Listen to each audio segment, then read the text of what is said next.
अस्सलाम वालेकुम। Class 9 book chemistry chapter number 7 electrochemistry.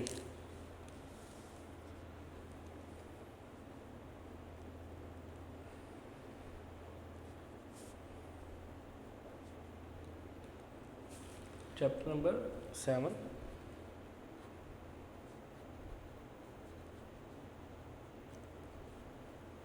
Electrochemistry first half. Topic introduction कि सबसे पहले हम इंट्रोडक्शन लेंगे कि इलेक्ट्रोकेमिस्ट्री होती क्या है और किसकी बिना पे हम इलेक्ट्रोकेमिस्ट्री स्टडी करते हैं। इलेक्ट्रोकेमिस्ट्री वर्ड जो इलेक्ट्रोकेमिस्ट्री है, इसमें हम दो वर्ड्स पढ़ते हैं। एक वर्ड इलेक्ट्रो है और दूसरा केमिस्ट्री है कि इलेक्ट्रो और chemistry. Electro means electricity, chemistry means chemical changes, chemical reactions. कि ऐसी ब्रांच ऑफ केमिस्ट्री, अगर हम इसकी डेफिनेशन स्टडी करें तो such branch of chemistry which deals with the study of electricity. According to definition, such branch of chemistry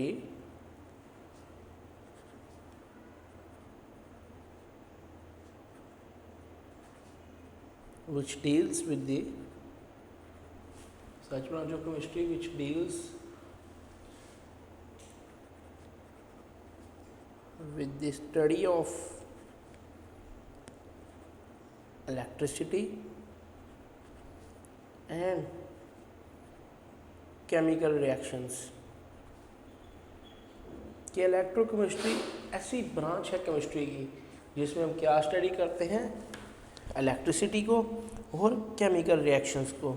इसमें हम ये स्टडी करते हैं कि जो केमिकल रिएक्शंस कि हम in the first day of the chemistry का लेक्चर जब हमारा स्टार्ट हुआ था तब से हम केमिकल रिएक्शंस ही पढ़ रहे हैं, क्योंकि केमिस्ट्री क्या है, टोटली केमिकल रिएक्शंस ही हैं। इसलिए लेकिन अब जो रिएक्शंस हम इलेक्ट्रोकेमिस्ट्री में स्टडी करेंगे वो केमिकल रिएक्शंस ऐसे होंगे जिनमें क्या हम यूज़ करेंगे इलेक्ट्रिसिटी। कि ऐसे केमिकल रिएक्शन जो सिर्फ इलेक्ट्रिसिटी की मदद से किया जाए, यानी इलेक्ट्रिसिटी में क्या करेंगे, हम केमिकल रिएक्शंस को परफॉर्म करेंगे। कि अगर हमें दो बीकर्स में रिएक्शन करवाना है तो फिर हम इलेक्ट्रोड्स लेंगे, इलेक्ट्रोड्स को बैटरी के साथ कनेक्ट करके इलेक्ट्रिसिटी के फ़्लो को स्टडी करेंगे। जो ही हम इलेक्ट्रिसिटी के फ़्लो को स्टडी करेंगे तो उस पर हम ये देखेंगे कि जो रिएक्शंस इलेक्ट्रिसिटी की मदद से हो रहे हैं उनको हम इलेक्ट्रोकेमिकल रिएक्शंस कहेंगे। और जिस ब्रांच में हम इलेक्ट्रोकेमिकल रिएक्शंस स्टडी करेंगे उस ब्रांच को हम इलेक्ट्रोकेमिस्ट्री करेंगे। इलेक्ट्रोकेमिस्ट्री मेनली जो रिएक्शंस हम स्टडी करते हैं वो हैं रिडॉक्स रिएक्शंस। कि रिडॉक्स रिएक्शंस कौन से हैं? Redox consist of two types of reactions, किसमें दो तरह के रिएक्शन होते हैं, ऑक्सीडेशन एंड रिडक्शन। कि ऑक्सीडेशन रिएक्शन और रिडक्शन रिएक्शन जब एक साथ चलते हैं तो वो रिडॉक्स रिएक्शन बनाते हैं। फिर रिडॉक्स रिएक्शन जो है ये स्पॉन्टेनियसली अकर करता है। स्पॉन्टेनियसली यानी खुद होता है, हमने ऑक्सीडेशन खुद नहीं करवानी, ना ही रिडक्शन हमने खुद करवानी है। ये रिएक्शन खुद ही अकर करेगा और ये इलेक्ट्रिसिटी जनरेट करेगा। कई रिएक्शन जो हम इलेक्ट्रोकेमिस्ट्री में स्टडी करेंगे वो इलेक्ट्रिसिटी जनरेट भी करेंगे और कई में इलेक्ट्रिसिटी यूटिलाइज भी होगी। जनरेशन में क्या होगा कि ऑक्सीडेशन रिडक्शन रिएक्शन, यूँ ही हमने रिडॉक्स रिएक्शन किया, रिडॉक्स रिएक्शन में क्या किया, इलेक्ट्रिसिटी जनरेट हुई। हमने वोल्टमीटर में चेक किया कि वो आया वाकई इनमें करंट पैदा हो रही है कि नहीं हो रही। क्योंकि रिडॉक्स रिएक्शन में हम किन की बात करेंगे, आयंस की। और किसी भी मॉलिक्यूल्स की जब आयनाइजेशन होती है तो आयंस फॉर्म होते हैं और आयंस क्या कहते हैं, ये ट्रांसफ़र ऑफ इलेक्ट्रिसिटी के गुड कंडक्टर हैं। कि आयंस ज़्यादा good conductor of heat and electricity, इसलिए क्या पैदा होगी, उनमें इलेक्ट्रिसिटी पैदा होगी। यहाँ हम दो टाइप्स के reactions, types of reactions types of reactions में हम दो टाइप स्टडी करते हैं, spontaneous reactions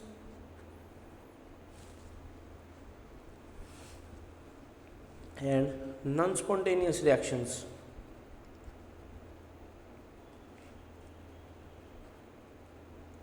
non spontaneous reaction 10/10 की डेफिनेशन स्टडी करते हैं। Spontaneous reactions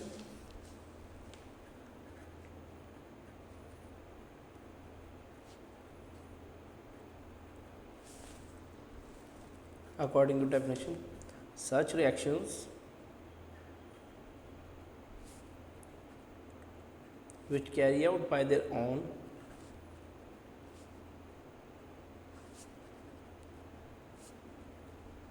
and without any carry out by their own and without any external agent, कि ऐसे रिएक्शन स्पॉन्टेनियस ऐसे रिएक्शन हैं जिनमें क्या होता है, रिएक्शन खुद ब खुद होता है। हमने एक्सटर्नली कोई रिएक्टेंट उसमें या कोई एजेंट नहीं इन्वॉल्व करना। जब हम एक्सटर्नली कोई एजेंट इन्वॉल्व नहीं करेंगे तो इससे क्या होगा कि वो रिएक्शन खुद ब खुद ही परफॉर्म होगा। जब वो रिएक्शन खुद ब खुद ही परफॉर्म होगा, जैसे अगर हम सोडियम क्लोराइड का रिएक्शन करवाते हैं, सोडियम क्लोराइड को जब हम रिएक्ट करवाते हैं सोडियम से क्लोरीन से, क्योंकि सोडियम पॉजिटिव चार्ज है, क्लोरीन नेगेटिव चार्ज है, वो जो ही आपस में रिएक्ट करेंगे उनका रिएक्शन हो जाएगा विदाउट एनी एक्सटर्नल एजेंट, कि हमें बाहर से कोई एजेंट नहीं इन्वॉल्व करना पड़ेगा। लेकिन अगर हम हाइड्रोजनेशन एक रिएक्शन स्टडी करें, जो हम प्रीवियस क्लासेस में आप स्टडी करते हैं, यानी कि एडिशन ऑफ हाइड्रोजन है, तो एडिशन ऑफ हाइड्रोजन में क्या होगा, हमें मज़ीद एक external agent just like zinc add करना पड़ेगा। ये था स्पॉन्टेनियस रिएक्शन। नेक्स्ट है हमारे पास जो है वो non spontaneous reaction.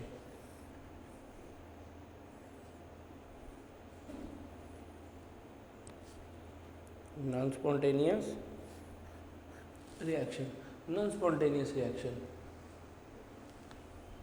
According to definition, such reactions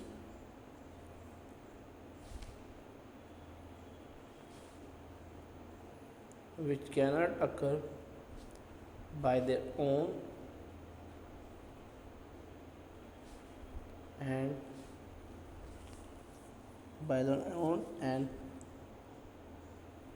always take place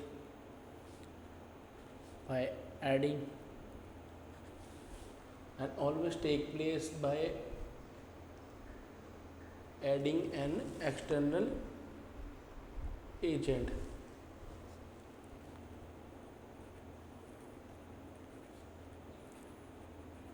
by adding an external agent, कि वो जब भी अकर करेंगे वो तभी अकर करेंगे जब हम कोई ना कोई एक्सटर्नल एजेंट इन्वॉल्व करेंगे, लेकिन वो खुद ब खुद ऐसे रिएक्शंस नहीं हो सकते। जैसे मैंने आपको हाइड्रोजनेशन की नॉन स्पॉन्टेनियस में एग्जांपल दी कि हाइड्रोजनेशन एक ऐसा रिएक्शन है जिसमें क्या होगा कि वो रिएक्शन खुद ब खुद ही अकर नहीं कर सकता। हम उसको क्या करेंगे, जब भी उसका रिएक्शन करवाना होगा हम उसमें कोई ना कोई मज़ीद एलिमेंट या मेटल जो है वो उसको इन्वॉल्व करेंगे। जब मज़ीद कोई एटम इन्वॉल्व करेंगे तो वो क्या करेगा, वो उसका रिएक्शन को परफॉर्म करवाएगा। ये है स्पॉन्टेनियस और नॉन स्पॉन्टेनियस रिएक्शंस। हम जो है इस चैप्टर में इलेक्ट्रोकेमिस्ट्री में galvanic cells, electrolytic cells study करेंगे, जो क्या करेंगे, प्रोड्यूस करेंगे इलेक्ट्रिसिटी। क्योंकि हम रिएक्शन स्टडी करेंगे electrochemistry,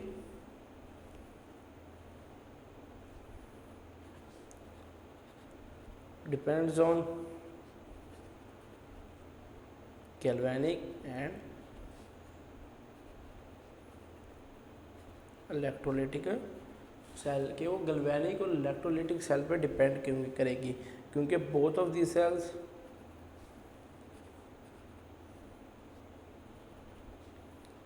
are concerned with electricity. कि इन दोनों सेल्स का जो ताल्लुक है वो इलेक्ट्रिसिटी के साथ है।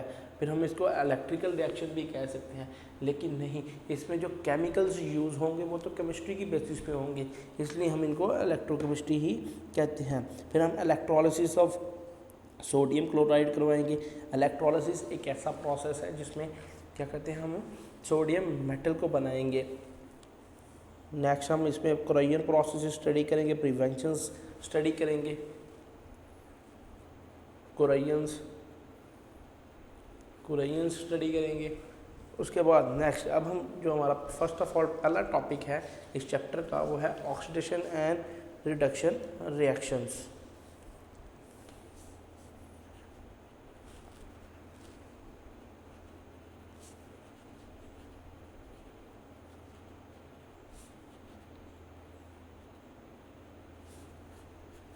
Oxidation and reduction reactions. Oxidation और रिडक्शन रिएक्शन जो कम्प्लीटली बेस होता है वो रिमूवल ऑफ ऑक्सीजन और रिमूवल ऑफ हाइड्रोजन पे बेस्ड होता है एक केमिकल रिएक्शन में।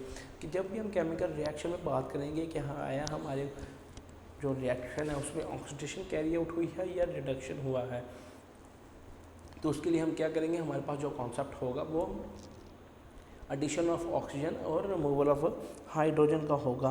कि अगर रिमूवल ऑफ ऑक्सीजन होगी तो फिर एडिशन ऑफ हाइड्रोजन होगा, अगर रिमूवल ऑफ हाइड्रोजन होगा तो फिर एडिशन ऑफ ऑक्सीजन होगी। First of all oxidation,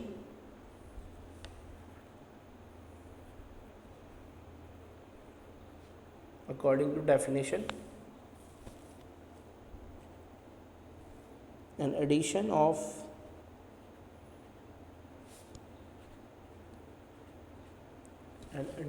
oxygen or removal of hydrogen during a chemical reaction,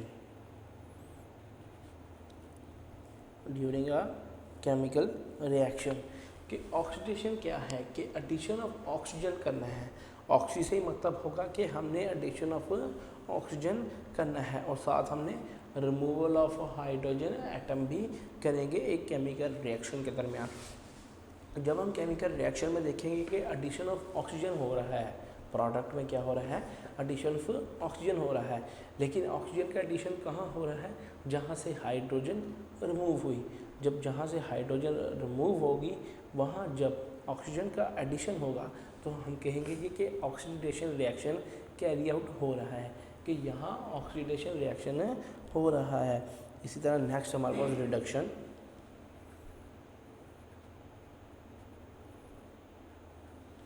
reduction according to definition, an addition of hydrogen and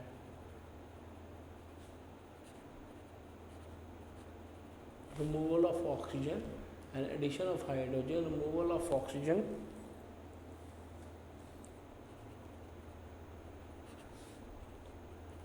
during a chemical reaction. कि एक chemical reaction में क्या होगा, addition of hydrogen भी होगा और removal of oxygen भी होगी। कब, एक केमिकल रिएक्शन में। कि बिल्कुल उसके ऑपोजिट है रिडक्शन रिएक्शन। कि रिडक्शन में क्या होगा, जब हम देखेंगे प्रोडक्ट में जहाँ ऑक्सीजन रिमूव हुई है वहाँ हाइड्रोजन ऐड होगा। जब वहाँ हाइड्रोजन ऐड होगा तो ऑक्सीजन के रिमूवल से क्या हमें पता लगेगा कि यहाँ रिडक्शन रिएक्शन है कैरी आउट हुआ है, रिडक्शन रिएक्शन के। लेकिन अगर हम both of these reactions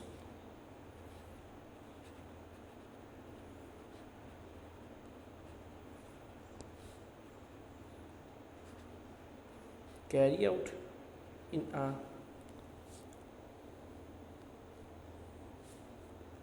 a reaction simultaneously,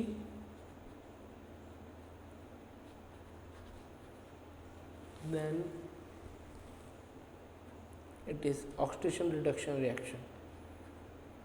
कि ऑक्सीडेशन रिडक्शन रिएक्शन कब कैरी आउट होंगे, जब ये दोनों रिएक्शंस यानी ऑक्सीडेशन भी रिएक्शन और रिडक्शन रिएक्शन भी एक ही रिएक्शन में पाए जाएंगे। तो इससे हम ये स्टडी करेंगे कि जो रिएक्शंस कैरी आउट हो रहा है वो ऑक्सीडेशन रिडक्शन रिएक्शन हो रहा है, कि वहाँ ऑक्सीडेशन भी हो रही है और ऑक्सीडेशन के साथ साथ रिडक्शन भी हो रही है, यानी एडिशन ऑफ ऑक्सीजन भी हो रहा है एक रिएक्टर में और एक दूसरे प्रोडक्ट में रिडक्शन ऑफ कि रिमूवल ऑफ ऑक्सीजन भी हो रहा है, हाइड्रोजन ऐड भी हो रहा है और हाइड्रोजन रिमूव भी हो रहा है।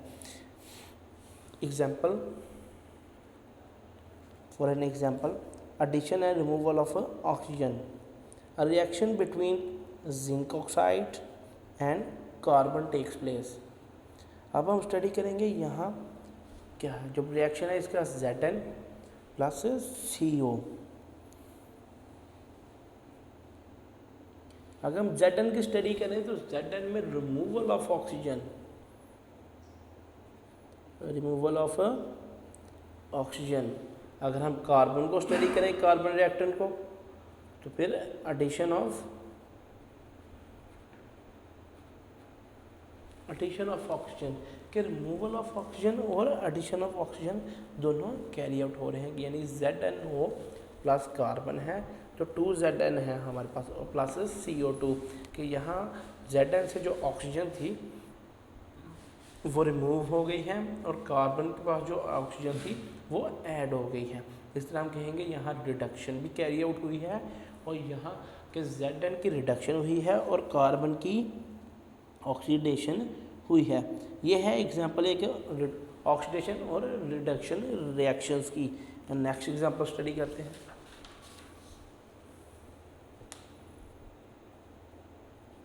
For example, hydrogen sulphide plus chlorine, the reaction is sulfur plus HCl।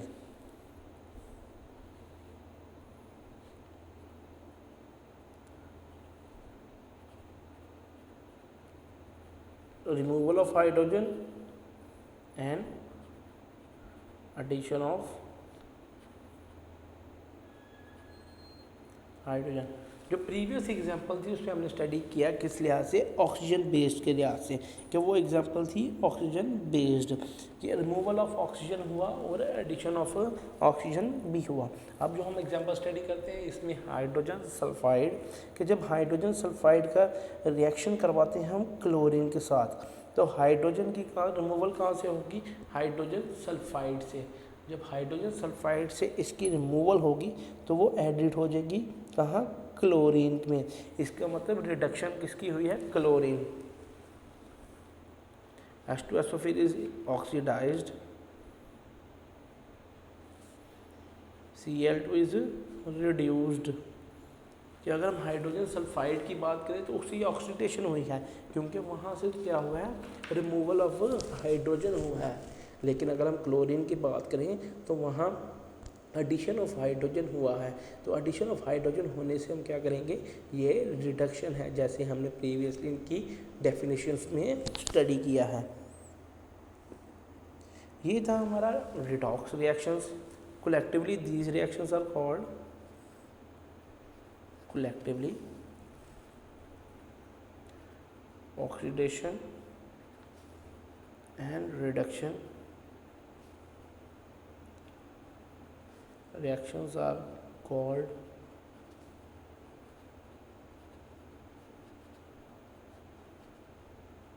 redox reactions, कि कलेक्टिवली हम इनको रिडॉक्स रिएक्शंस के नाम से जानते हैं।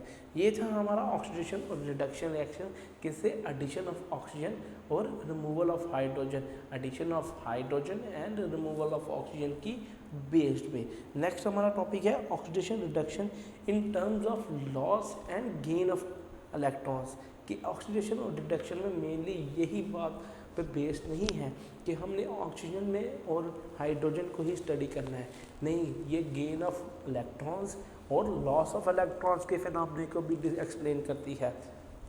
अब इसकी हम एलैबोरेशन देखते हैं। Oxidation and reduction reaction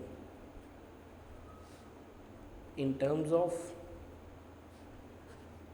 electrons कि इलेक्ट्रॉन्स पर बेस्ड कैसे हैं ये रिएक्शंस, इलेक्ट्रॉन्स बेस्ड है। इलेक्ट्रॉन बेस्ड में अगर हम केमिस्ट्री की बात करें तो जो केमिकल रिएक्शंस जिनमें ऑक्सीजन और हाइड्रोजन नहीं इन्वॉल्व होगी, कि ऐसे रिएक्शंस जिनमें ना हाइड्रोजन इन्वॉल्व हो ना ऑक्सीजन इन्वॉल्व हो, तो फिर वहाँ हम कहाँ से रिडॉक्स रिएक्शन एक्सप्लेन करेंगे कि इलेक्ट्रोकेमिस्ट्री में ही अगर हमने इलेक्ट्रिकल रिएक्शंस करवा रहे हैं, वो जो हमने रिएक्टेंट लिया है उसमें ना हाइड्रोजन प्रेजेंट है ना ऑक्सीजन प्रेजेंट है, तो फिर हम ये कैसे कह सकेंगे कि वो एक रिडॉक्स रिएक्शन है। उसी को एक्सप्लेन करने के लिए, उन्हीं रिएक्शंस को एक्सप्लेन करने के लिए concept of loss and gain electron से डिस्कवर हुआ कि loss and gain of electrons की मदद से हम क्या करेंगे, उनको एक्सप्लेन करेंगे।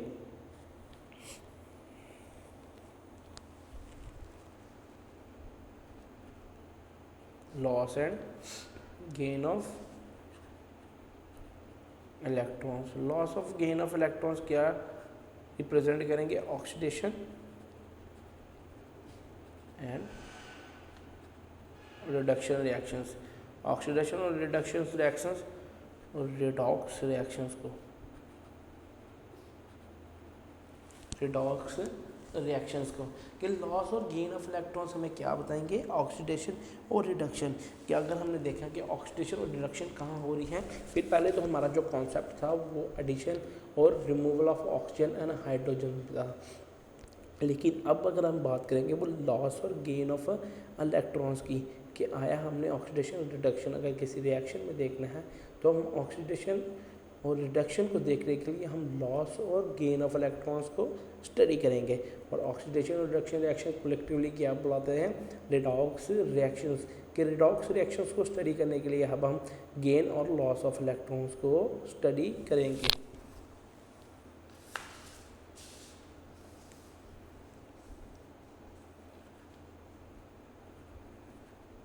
Oxidation, according to example, is the loss of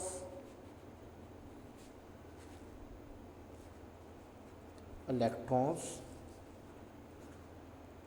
by an atom, loss of electrons by an atom और आयन, by an atom और आयन। जब लॉस ऑफ इलेक्ट्रॉन्स होगा तो फिर हम क्या स्टडी करेंगे, ऑक्सीडेशन के। ऑक्सीडेशन का मतलब है कि loss of electrons.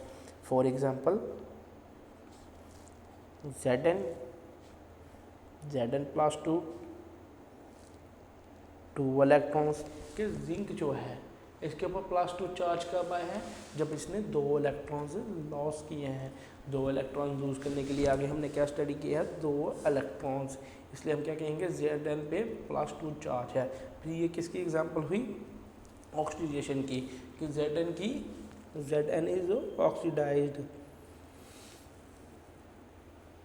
Zn is oxidized, Zn oxidize हो गया है। Zn ऑक्सीडाइज कैसे हुआ है कि इसमें +2 इलेक्ट्रॉन्स को लूज आउट किया है। इसी तरह next example is ferrous +2, ferrous +3 और 1 इलेक्ट्रॉन।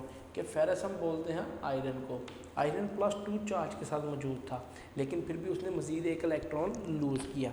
जब उसने मज़ीद 1 इलेक्ट्रॉन लूज़ किया तो फेरस आयरन पे चार्ज आ गया +3 से मतलब आयरन Fe इज ऑक्सीडाइज्ड, कि ये ऑक्सीडाइज्ड हो गया है। नेक्स्ट हम जो स्टडी करेंगे वो है reduction.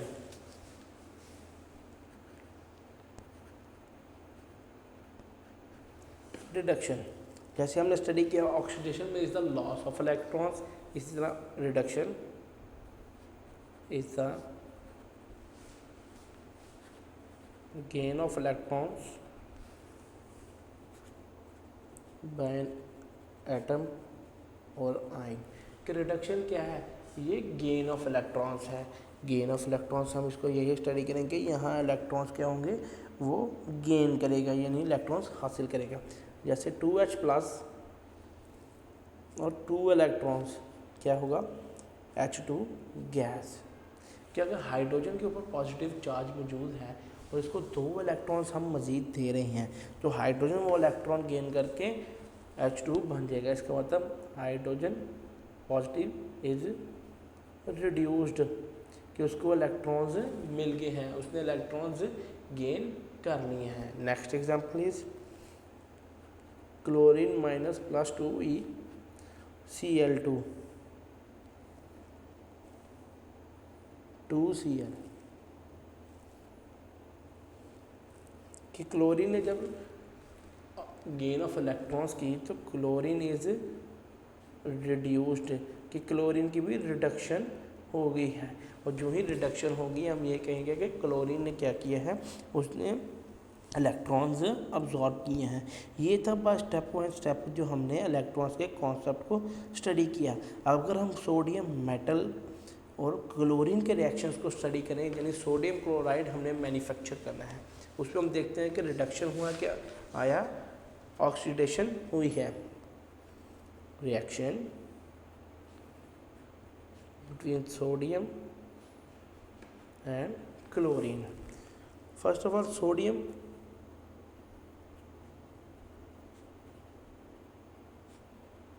will lose electrons, sodium metal plus electron, sodium is oxidized, कि सोडियम में ऑक्सीडाइज हुआ है, इसने लॉस ऑफ इलेक्ट्रॉन्स किया है। जो ही ये लॉस ऑफ इलेक्ट्रॉन्स करेगा तो ये जो इलेक्ट्रॉन हम इसने गिवन किया है, इसने लॉस किया है, ये क्लोरीन एक्सेप्ट करेगा। ये कौन एक्सेप्ट करेगा? Chlorine.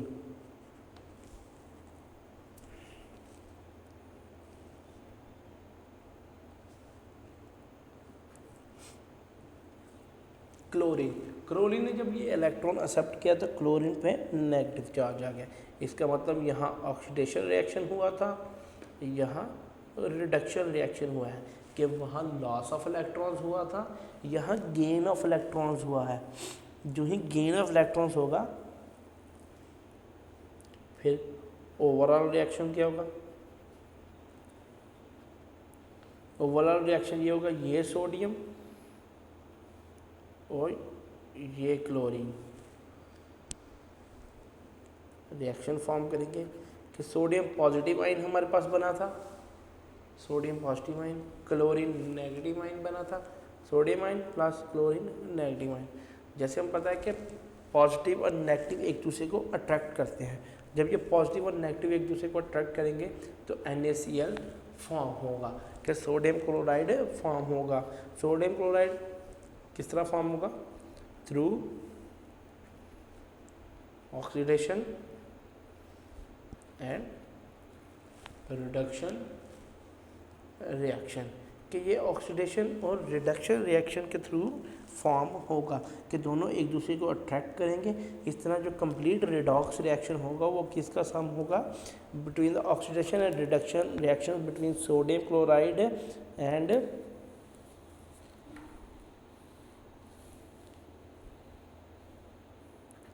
Sodium plus chlorine reaction होगा, सोडियम प्लस क्लोरीन नेगेटिव और NaCl के आगे फर्दर इसकी फॉर्मिंग ये होगी, कि सोडियम ने क्या किया है, एक इलेक्ट्रॉन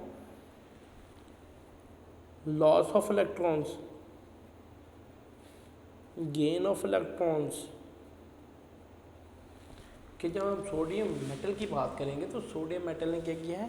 लॉस ऑफ इलेक्ट्रॉन्स। जो ही सोडियम मेटल ने लॉस ऑफ इलेक्ट्रॉन्स किया है तो उन लॉस ऑफ इलेक्ट्रॉन्स को स्टडी करने के लिए हमने क्या उसके ऊपर पॉजिटिव चार्ज आ गया है। उसने कितनी इलेक्ट्रॉन्स लॉस की है? सिर्फ एक इलेक्ट्रॉन उसने लॉस किया। जब उसने एक इलेक्ट्रॉन लॉस किया, वही एक इलेक्ट्रॉन क्लोरीन ने गेन किया। क्या किया? क्लोरीन ने गेन ऑफ इलेक्ट्रॉन्स, यानी अगर ऊपर ऑक्सीडेशन हो रही है, सोडियम की ऑक्सीडेशन हो रही है, तो फिर क्लोरीन की रिडक्शन होगी। जब क्लोरीन की रिडक्शन होगी तो वो क्या करेगा? वो गेन ऑफ इलेक्ट्रॉन्स करेगा। फिर NaCl फॉर्म होगा, क्योंकि एक पॉजिटिव चार्ज है, एक नेगेटिव चार्ज है, एक के पास डेफिशिएंसी है इलेक्ट्रॉन की, एक के पास एक्सेस ऑफ इलेक्ट्रॉन्स है। तो डेफिशिएंसी और एक्सेस ऑफ इलेक्ट्रॉन्स क्या करेंगे? आपस में बॉन्ड बनाएंगे, जो ये बॉन्ड बनेगा, ये जो रिएक्शन कैरी आउट होगा, ये रिडॉक्स रिएक्शन होगा। इसी तरह अगर हम मॉलिक्यूल्स को एग्जिस्ट करें कि अगर हमारे पास ये तो हमने एक इलेक्ट्रॉन्स की बात की, सिंगल इलेक्ट्रॉन, अगर हम डबल इलेक्ट्रॉन्स बात करें 2 सोडियम प्लस Cl2 फिर सोडियम प्लस 2 Cl नेगेटिव और जो रिएक्शन बनेगा वो 2NaCl। कि अगर हमारे पास 2 मोल्स हों, जैसे हमारे पास पहले 1 मोल था, अगर हमारे पास 2 मोल हों तो फिर हम कहेंगे सोडियम लॉस ऑफ 2 इलेक्ट्रॉन्स, कि सोडियम ने 2 इलेक्ट्रॉन्स लॉस किए हैं। जब सोडियम 2 इलेक्ट्रॉन्स लॉस करेगा तो क्लोरीन गेन ऑफ 2 इलेक्ट्रॉन्स, की क्लोरीन गेन ऑफ 2 इलेक्ट्रॉन्स करेगी। और जब वो ही क्लोरीन गेन ऑफ 2 इलेक्ट्रॉन्स करेंगी तो यही होगा कि वहाँ 2 इलेक्ट्रॉन्स बेशक लॉस हो, बेशक 3 हो, हुए तो लॉस ऑफ इलेक्ट्रॉन्स ही हैं।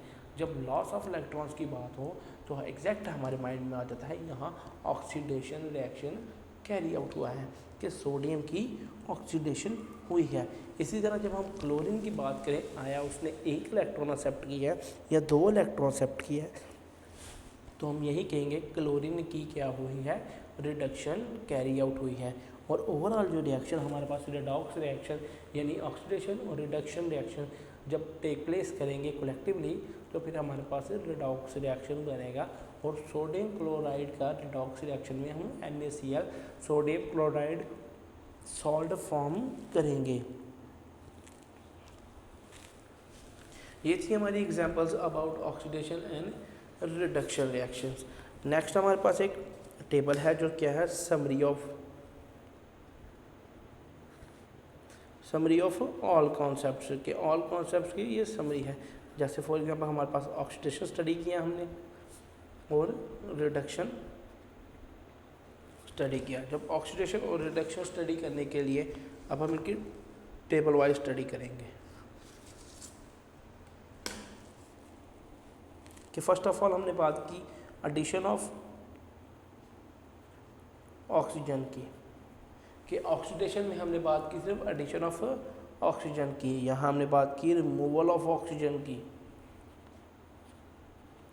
कि अगर हम सिर्फ ऑक्सीडेशन और रिडक्शन रिएक्शन को सिर्फ ऑक्सीजन के कॉन्सेप्ट तक की स्टडी करें तो फिर ऑक्सीडेशन वहाँ होगी जहाँ ऑक्सीजन एटम, ऑक्सीडेशन वहाँ होगी जहाँ ऑक्सीजन एटम ऐड होगा, लेकिन रिडक्शन वहाँ होगी जहाँ रिमूवल ऑफ ऑक्सीजन एटम होगा, जो ही रिमूवल ऑफ ऑक्सीजन एटम होगा। नेक्स्ट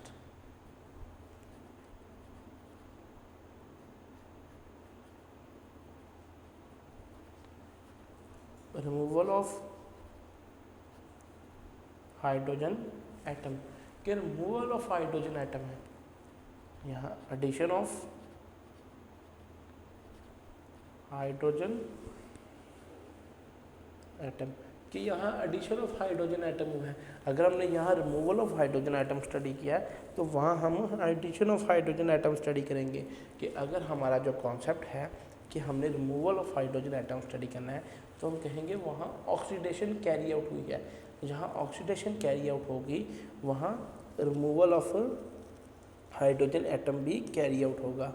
इसी तरह जहाँ addition of hydrogen atom carry out होगा वहाँ रिडक्शन टेक प्लेस करेगी, कि यहाँ हाइड्रोजन का एडिशन हुआ है।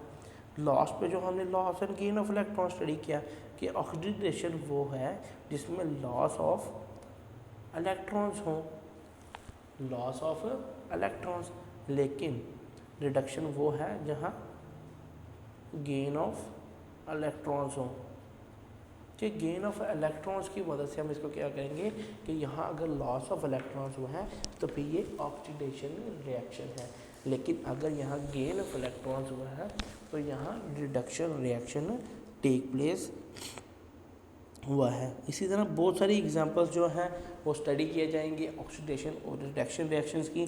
कुछ एग्जांपल्स को कॉन्सेप्ट क्लियर करने के लिए आपको समझा दी गई हैं, मज़ीद एग्जांपल्स जो हैं वो आप अपनी एक्टिविटी में लाजमी करिएगा। ऑक्सीडेशन नेक्स्ट टॉपिक है हमारा, oxidation state and oxidation state. कि ऑक्सीडेशन स्टेट क्या होती है, एक रिएक्शन में ऑक्सीडेशन स्टेट क्या है और ऑक्सीडेशन नंबर क्या है? According to definition it is the apparent charge assigned to an atom or to an atom of element, molecule, to an atom, molecule, element और एन आइन। कि ये सिर्फ एक चार्ज तो दी अपेरेंट चार्ज साइन हुआ एक एलिमेंट के लिए, वो ये है। अगर हम फॉर एग्जांपल बात करें, HCl है हमारे पास, HCl मॉलिक्यूल मौजूद है। जब HCl मॉलिक्यूल की बात करेंगे हम कहेंगे कि हाइड्रोजन का जो चार्ज है वो +1 है और जो क्लोरीन का चार्ज है वो -1 है। अपेरेंट चार्ज ऑक्सीडेशन का हम उसको बोलते हैं कि जितने इसने इलेक्ट्रॉन्स रिसीव किए हैं या इलेक्ट्रॉन्स डोनेट किए हैं। ऑक्सीडेशन से ही हम इसका लेते हैं कि लॉस और गेन ऑफ इलेक्ट्रॉन जो है वो ऑक्सीडेशन नंबर शो करता है। फॉर एग्जांपल जब हमने कहा कि सोडियम मेटल, सोडियम पे +1 चार्ज आ गया क्योंकि इसने एक इलेक्ट्रॉन लूज किया था। इसी तरह Zn+2 क्योंकि इसने 2 इलेक्ट्रॉन्स लूज किए थे कि Zn पे +2 उसकी ऑक्सीडेशन स्टेट होगी। इसी ऑक्सीडेशन स्टेट को चेकआउट करने के लिए यहाँ उसने फॉलोइंग रूल्स असाइन किए हैं कि कुछ असूल और ज़वाबित उसने बनाए हैं जिसके ज़रिए क्या होगा, हम ऑक्सीडेशन नंबर कैरी आउट कर सकते हैं।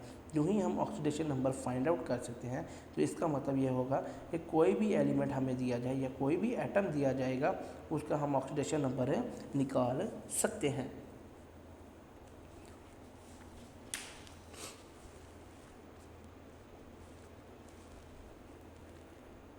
रूल्स फॉर ऑक्सीडेशन नंबर के रूल्स फॉर ऑक्सीडेशन नंबर के ऑक्सीडेशन नंबर के हमने जो रूल्स हैं, rule number 1 is oxidation number of all elements in free state is 0।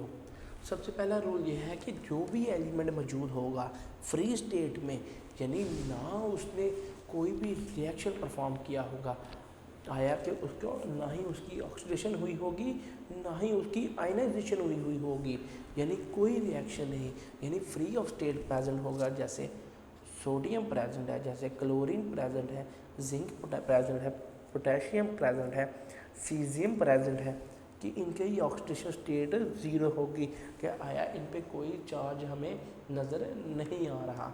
Charge नज़र आने की वजह यही है कि ये फ्री स्टेट में मौजूद है, ये ग्राउंड स्टेट में मौजूद है, अभी इनके साथ कोई रिएक्शन कैरी आउट नहीं हुआ। जब कोई रिएक्शन कैरी आउट नहीं होगा तो उनकी ऑक्सीडेशन नंबर भी 0 ही रहेगा। Next rule is rule number 2, oxidation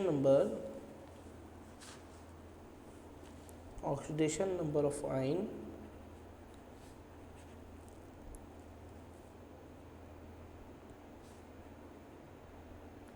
consisting of single element is same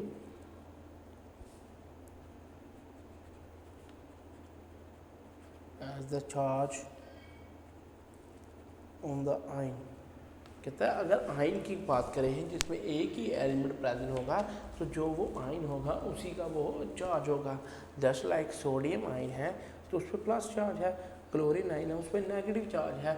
अगर सोडियम आयन ही रहेगा तो उस पर चार्ज भी उसका सेम रहेगा, लेकिन अगर क्लोरीन आयन की बात की जाए तो उस पर जो चार्ज होगा वो नेगेटिव चार्ज ही रहेगा। कि जितने अगर एक ही एलिमेंट प्रेजेंट है तो वो उसी का चार्ज रहेगा, वो चार्ज इंक्रीज या डिक्रीज नहीं करेगा। Rule number 3,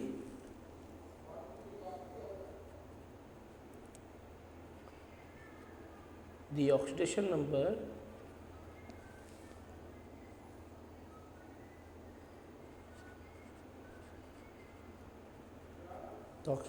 of different elements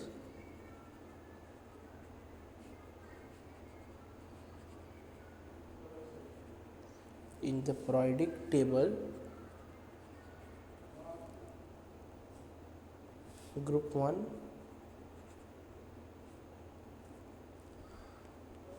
is +1,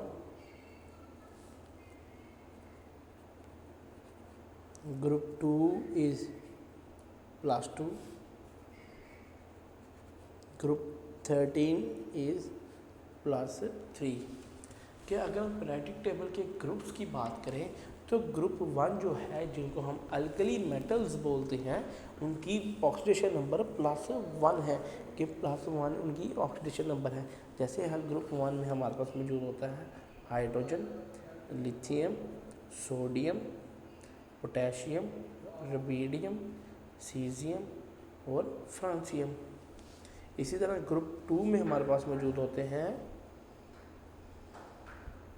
beryllium, magnesium, calcium, boron. कि बेरिलियम, मैग्नीशियम, कैल्शियम, बोरॉन मौजूद होते हैं। ये सब क्या करते हैं, इन सब की कितनी ऑक्सीडेशन नंबर है +1। लेकिन अगर हम ग्रुप 2 की बात करें तो उनकी +2 है। जैसे मैग्नीशियम का ऑक्सीडेशन नंबर भी +2 है। ऑक्सीडेशन नंबर से हम ये भी मिसाल एक फॉर एग्जांपल ले सकते हैं कि आया, जैसे हमने बात की थी पहले कि सोडियम 1 इलेक्ट्रॉन लूज़ करता है। जब सोडियम 1 इलेक्ट्रॉन लूज़ करेगा तो उस पर +1 चार्ज आ जाएगा। तो लिहाजा सोडियम कहाँ मौजूद है, ग्रुप नंबर 1 में, इसलिए उसके ऊपर +1 चार्ज है। इसी तरह अगर हम हाइड्रोजन की बात करें, हाइड्रोजन के पास एक ही इलेक्ट्रॉन मौजूद होता है। जब हाइड्रोजन के पास एक ही इलेक्ट्रॉन मौजूद होगा तो इसका मतलब है इसके ऊपर +1 स्टेज है कि इसने वही इलेक्ट्रॉन लूज़ कर देना है। जब इलेक्ट्रॉन लूज़ करते हैं, जो भी एलिमेंट जब इलेक्ट्रॉन लूज़ करेगा उसके ऊपर पॉजिटिव चार्ज आएगा। लेकिन जो ही एलिमेंट कोई इलेक्ट्रॉन गेन करेगा उसके ऊपर नेगेटिव चार्ज आएगा। ये पॉइंट टू रिमेंबर है कि जब भी आप देखें किसी केमिकल रिएक्शन में जब किसी एलिमेंट पे पॉजिटिव चार्ज आएगा तो उसका मतलब ये होगा कि इसने इलेक्ट्रॉन लूज़ किए हैं। लेकिन तभी जब आप देखेंगे किसी एलिमेंट पे नेगेटिव चार्ज आएगा तो इसका मतलब ये होगा इसने इलेक्ट्रॉन गेन किए हैं। अगर हम मैग्नीशियम की बात करें, मैग्नीशियम के आउटर मोस्ट शेल में 2 इलेक्ट्रॉन्स मौजूद होते हैं और वो दोनों इलेक्ट्रॉन्स क्या करता है, वो लूज़ आउट करता है। जो ही वो दोनों इलेक्ट्रॉन्स लूज़ आउट करेगा तो इसकी ऑक्सीडेशन स्टेट पे +2 चार्ज ऑटोमेटिकली आ जाएगा। +2 चार्ज आने की वजह से ये क्या है, ग्रुप 2 में मौजूद है। जो ही ग्रुप 2 में मौजूद होने की वजह से भी इसके ऊपर +2 चार्ज आ सकता है। ये था रूल नंबर 3। नेक्स्ट हमारा है rule number 4।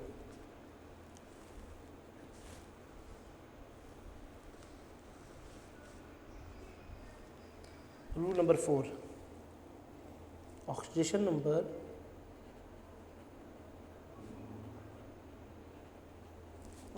Number of hydrogen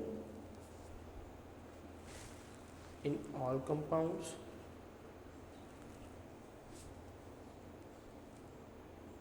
is +1, but in metal hydrides it's -1।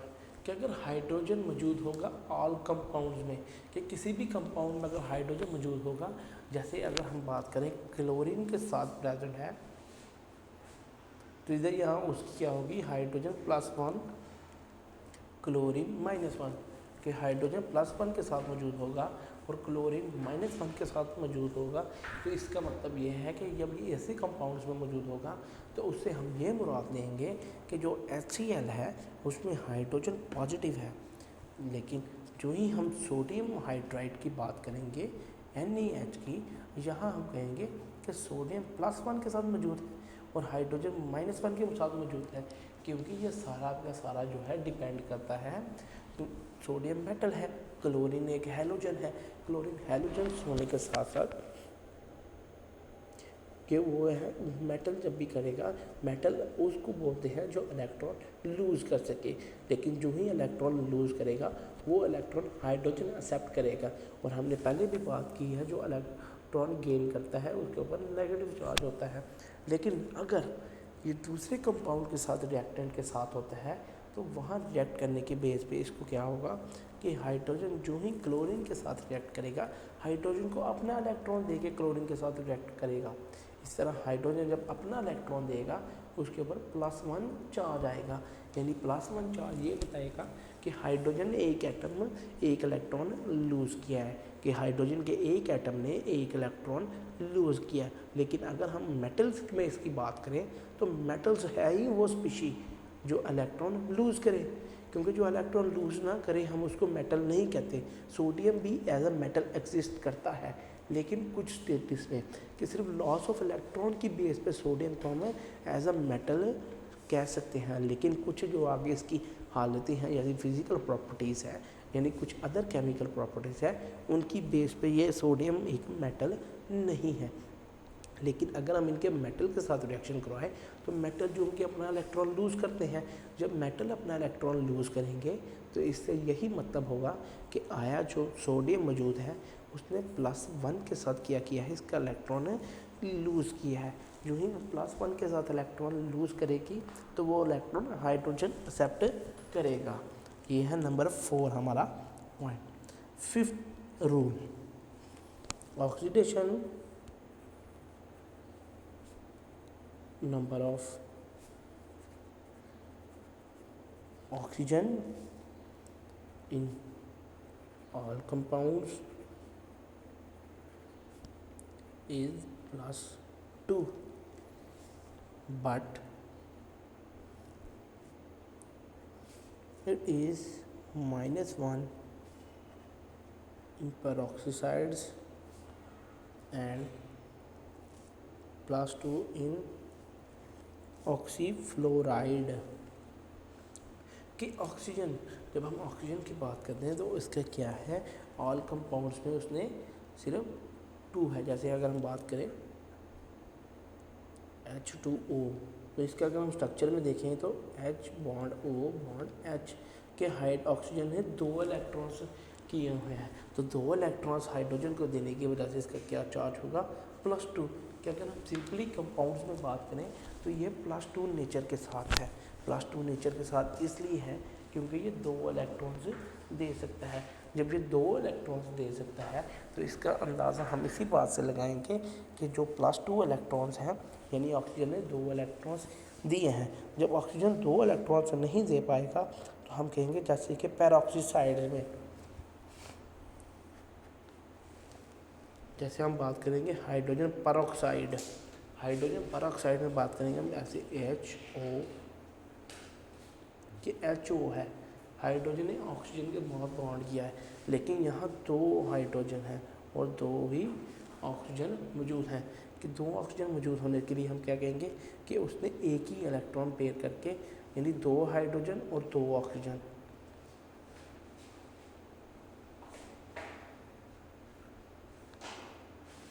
ये उन्होंने आपस में पेयरिंग की है। कि ऐसे इन्होंने आपस में पेयरिंग की है तो यहाँ वो +1 के साथ होगा कि वो उसने अपना एक इलेक्ट्रॉन दिया है, कि यहाँ उसने अपना एक ही इलेक्ट्रॉन दिया है, या इसको हम -1 के साथ भी ले सकते हैं कि इसने यहाँ हाइड्रोजन का एक ही इलेक्ट्रॉन लिया है। ये था 5th rule. Next rule number 6 is in any substance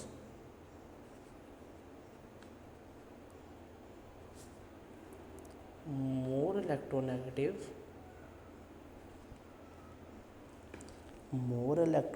atom has a negative oxidation number। कि रूल नंबर 6 है कि जितना इलेक्ट्रोनेगेटिव एटम ज़्यादा होगा उतना ज़्यादा उसका नेगेटिव चार्ज होगा। नेगेटिविटी इलेक्ट्रोनेगेटिविटी सिर्फ हाइड्रोजन्स की ज़्यादा है, हाई इलेक्ट्रोनेगेटिविटी, कि इलेक्ट्रोनेगेटिविटी सबसे ज़्यादा हाई किन की है, सिर्फ हेलोजेंस की। हेलोजेंस की हाई इसलिए है क्योंकि हेलोजेंस में fluorine, chlorine, bromine, iodine and astatine के ये 5 हैं। इन पांचों के साथ क्या है, नेगेटिव चार्ज है। नेगेटिव चार्ज इसलिए है क्योंकि इनका ऑक्सीडेशन नंबर सिर्फ नेगेटिव में है। जैसे ही हमने रूल में स्टडी किया कि in any substances the more electronegative atom has the negative oxidation number, कि उस एटम का ऑक्सीडेशन नंबर क्या होगा, ज़्यादा होगा। जो ही उस ऑक्सीडेशन नंबर का नेगेटिव साइन ज़्यादा होगा। Rule number 7, in neutral molecules the algebraic sum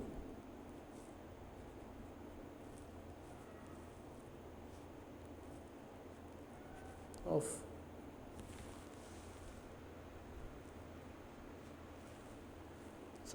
oxidation, the algebraic sum of oxidation numbers of all the elements is zero. कि अगर हम अलजेब्रिक सम की बात करें कि आया ऑक्सीडेशन नंबर मौजूद है, जैसे HCl है, H में +1, Cl -1, तो अगर हम इनकी सम की बात करें तो HCl के ऊपर कोई चार्ज शो नहीं करेंगे हम, क्योंकि +1 और -1 दोनों कैंसिल आउट हो जाएंगे। यानी कि अलजेब्रिक सम कि अगर दो एटम्स मौजूद हैं, हाइड्रोजन एटम भी मौजूद है, क्लोरीन एटम भी मौजूद है, हाइड्रोजन एटम पे +1 चार्ज है, क्लोरीन एटम में -1 चार्ज है, तो उन्हीं चार्जेस की बेस पे क्या होगा, HCl को ऊपर कोई चार्ज हम शो आउट नहीं करेंगे।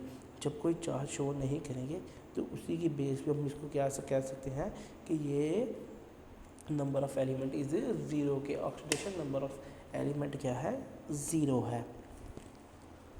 8th and the last point is, last rule is, in ions the algebraic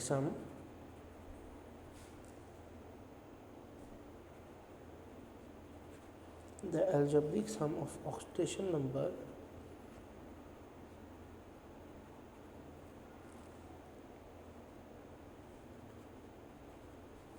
equals the charge of ion। कि जो अलजेब्रिक सम है उसका चार्ज क्या होगा, इक्वल होगा। चार्ज कब इक्वल होगा, जब उसका नंबर ऑफ इक्वल चार्ज की वजह से कि उसका ऑक्सीडेशन नंबर भी इक्वल होगा। जब ऑक्सीडेशन नंबर इक्वल होगा तो चार्ज भी इक्वल होगा। ये थे 8 रूल्स जिससे हमने पढ़ा कि कैसे हम किसी भी एलिमेंट को, कि एटम को हम क्या कह सकते हैं, ऑक्सीडेशन नंबर दे सकते हैं, और किन किन एलिमेंट्स का ऑक्सीडेशन नंबर कहाँ से कहाँ तक वेरीफाई करता है।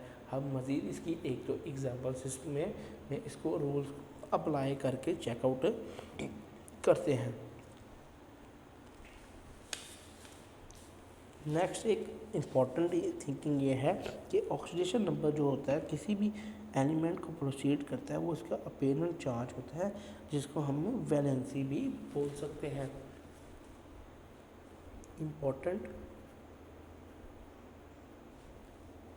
पॉइंट कि सबसे इम्पॉर्टेंट पॉइंट ये है कि आप ऑक्सीडेशन नंबर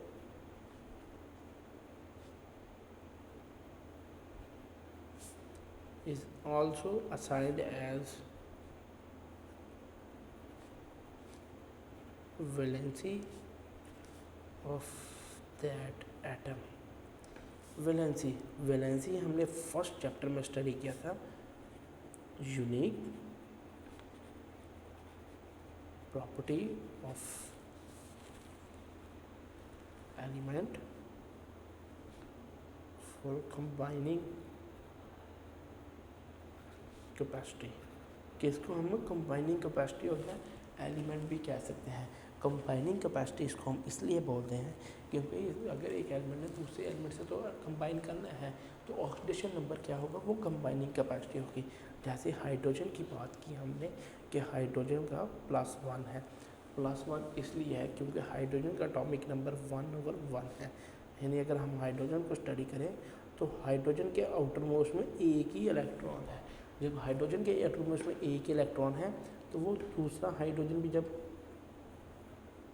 उसमें भी एक इलेक्ट्रॉन होगा, तो हाइड्रोजन हाइड्रोजन बॉन्ड तब बनेगा जब ये दोनों इलेक्ट्रॉन्स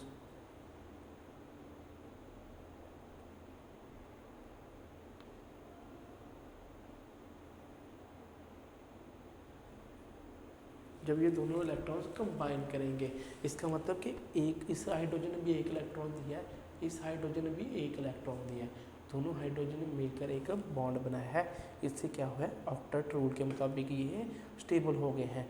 ऑक्टेट रूल के मुताबिक स्टेबल होने के मतलब डुप्लेट रूल के मुताबिक ये स्टेबल हो गया है। Duplet and octet rule. Duplet rule मतलब होता है 2 इलेक्ट्रॉन्स आउटर मोस्ट शेल में। ऑक्टेट रूल के मुताबिक होता है कि 8 इलेक्ट्रॉन शेल में। कि हाइड्रोजन क्या हुआ है, डुप्लेट रूल के मुताबिक स्टेबल हो गया है। इसीलिए जिनका +2 चार्ज लिखा होगा उन एलिमेंट्स को 2 इलेक्ट्रॉन्स चाहिए होंगे फॉर स्टेबिलिटी, +3 वालों को 3 electrons for stability, 3 electrons for stability. कि जितने इलेक्ट्रॉन्स का चार्ज होगा उतने इलेक्ट्रॉन्स हम उनको दे के उनकी वैलेंसी सेटिस्फाई करने के बाद वो स्टेबल आउट हो जाएंगे। जब उनकी वैलेंसी ही सेटिस्फाई हो जाएगी तो उनका ऑक्सीडेशन नंबर भी डिक्रीज़ कर देगा। या ऑक्सीडेशन नंबर हमें ये बताएगा कि इतने इलेक्ट्रॉन से हम इसने लेकर उसको स्टेबल किया है, यानी इतने इलेक्ट्रॉन्स इसने गेन किए हैं। उतने इलेक्ट्रॉन्स की स्टडी में हम ये देखेंगे। नेक्स्ट हम एग्जांपल स्टडी करते हैं for oxidation number. Example 7.1 oxidation number of nitrogen in HNO3. Hydrogen is +1 and oxygen is -2। अब हम फॉर्मूला जो अप्लाई करेंगे वो सॉल्यूशन कि HNO3 है। HNO3 होने के लिए जैसे हाइड्रोजन की +1, नाइट्रोजन एज इट इज़ और ऑक्सीजन -2, लेकिन ऑक्सीजन के साथ 3 भी मौजूद है, इसलिए हम hydrogen +1 plus oxidation number of nitrogen +3 into -2। जब +3 इंटू -2 करेंगे इसको हम मल्टीप्लाई करेंगे। +1 as it is oxidation of nitrogen plus bracket अंदर -6 प्लस माइनस माइनस, फिर हम इसको -6 रखेंगे। 1 + 1, ये मैथ का रूल है कि प्लस माइनस के साथ मल्टीप्लाई करें। जैसे प्लस को प्लस के साथ मल्टीप्लाई करें तो प्लस, प्लस को माइनस के साथ करें तो माइनस, माइनस को प्लस के साथ करें तो माइनस, माइनस माइनस को करें तो प्लस। ये 4 वो रूल्स हैं मैथ के, ये 4 रूल्स हैं मैथ के। इसी तरह हमारे पास जो होगा ऑक्सीडेशन नंबर ऑफ, अब हमें इनको इक्वल की इस साइड पे +6 और प्लस क्या होगा माइनस के इक्वल के उस साइड पे, यानी राइट हैंड साइड पे ले जाने से क्या होगा, साइंस इन्वर्ट हो जाते हैं। जो ही साइंस इन्वर्ट होंगे ऑक्सीडेशन नंबर प्लस माइनस है माइनस, इसलिए हम क्या लिखेंगे +5। चार्ज हमेशा बड़ी रकम का लिखते हैं, इसलिए oxidation number of nitrogen is +5 कि नाइट्रोजन का जो ऑक्सीडेशन नंबर है वो +5 है। नाइट्रोजन का एटॉमिक नंबर 7 होता है। अब इसको हम 1s2 2s2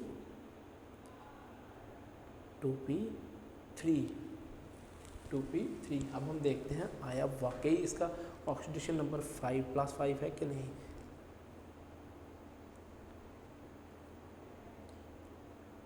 2 electrons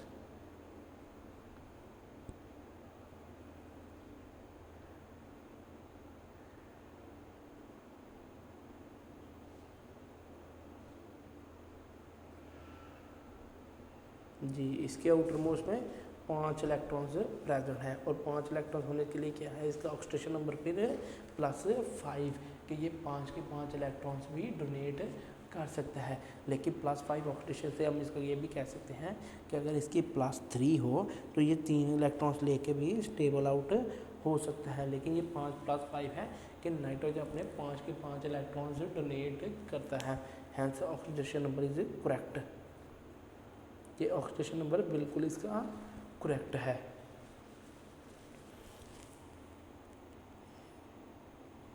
next example is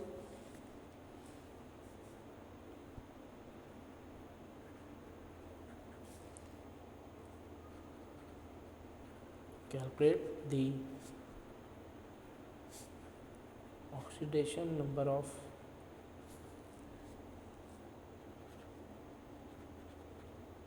sulfur in H2SO4. Hydrogen is +1 and oxygen is -2. Same जैसे हमने प्रीवियस एग्जांपल में किया H2SO4 कि 2 मौजूद है, +2 multiply by +1 plus oxidation number of sulphur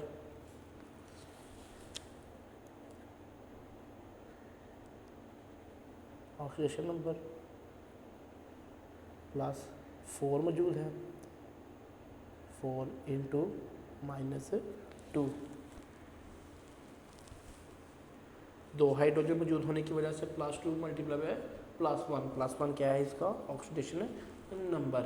इसी तरह सल्फ़र, उसका ऑक्सीडेशन नंबर हमारे पास नहीं मौजूद, ना मौजूद होने की वजह से हम क्या कहेंगे कि जो ऑक्सीजन है वो कितनी है 4 +4 होने की वजह से इसको मल्टीप्लाई करेंगे -2 के साथ। जो ही मल्टीप्लाई करेंगे हम, next is +2 plus oxidation number plus into plus -8 next oxidation number equal की साइड पे 8 - 2 +6 oxidation number is +6। Oxidation number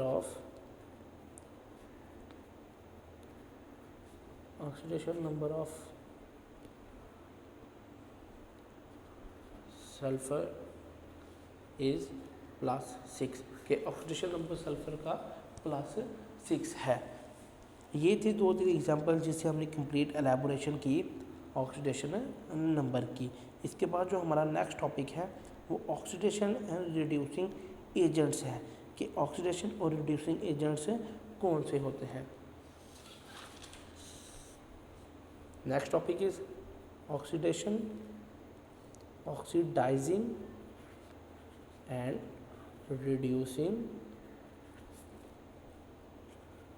agents के कौन से ऐसे केमिकल्स हैं जो ऑक्सीडेशन और रिडक्शन का प्रोसेस कैरी आउट करवाते हैं। जो ही वो रिडक्शन और ऑक्सीडेशन का प्रोसेस कैरी आउट करवाएंगे, फर्स्ट ऑफ ऑल हमारे पास है oxidizing agent. Oxidizing agent according to definition it is the species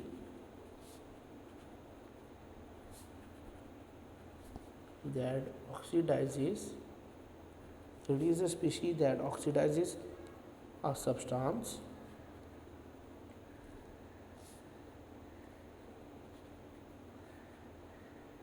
by taking electrons from it.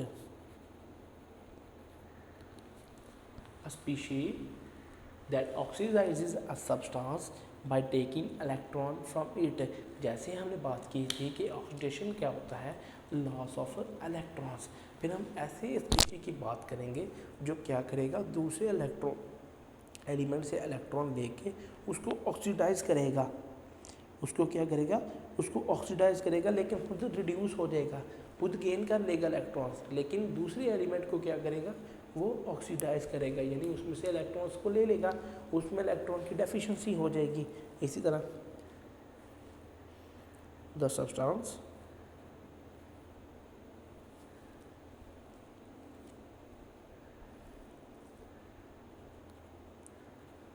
which is reduced by itself, which is reduced by itself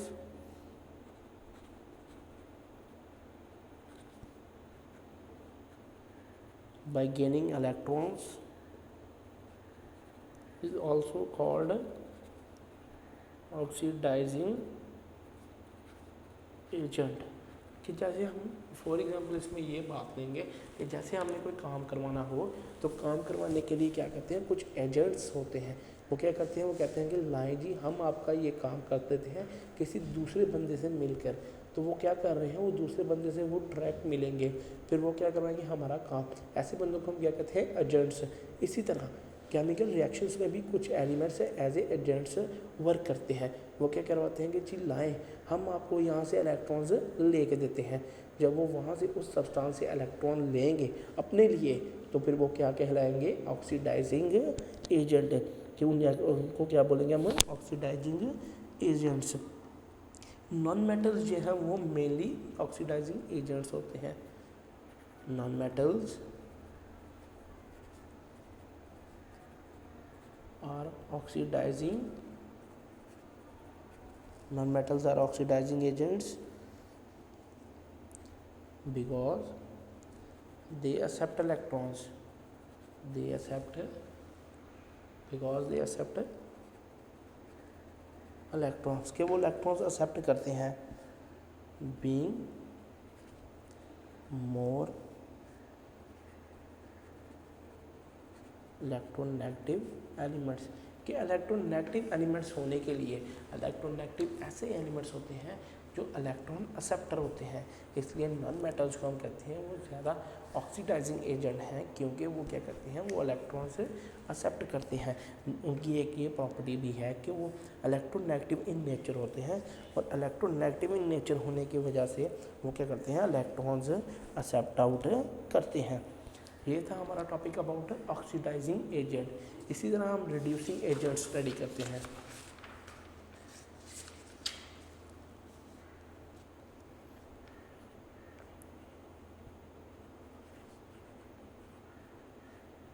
reducing agents कि ऐसे जो reduce कर सके according to definition, it is the species, it is the species that reduces a substance,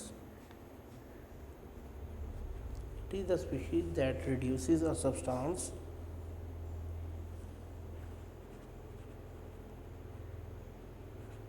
by donating electrons to it। कि reducing agent ऐसे substance हैं वो क्या करते हैं, वो रिड्यूस करते हैं अपने आप को इलेक्ट्रॉन डोनेट करके।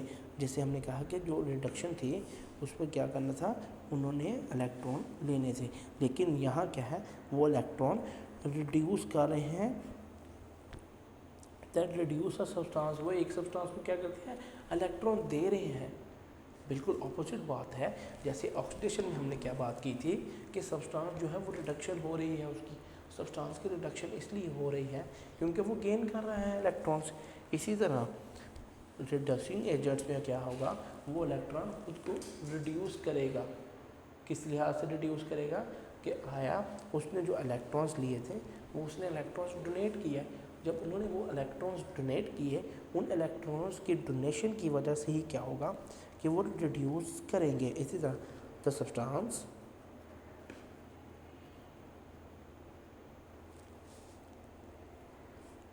which is oxidized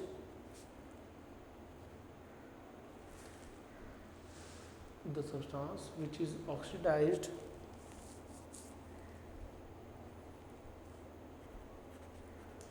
by losing electrons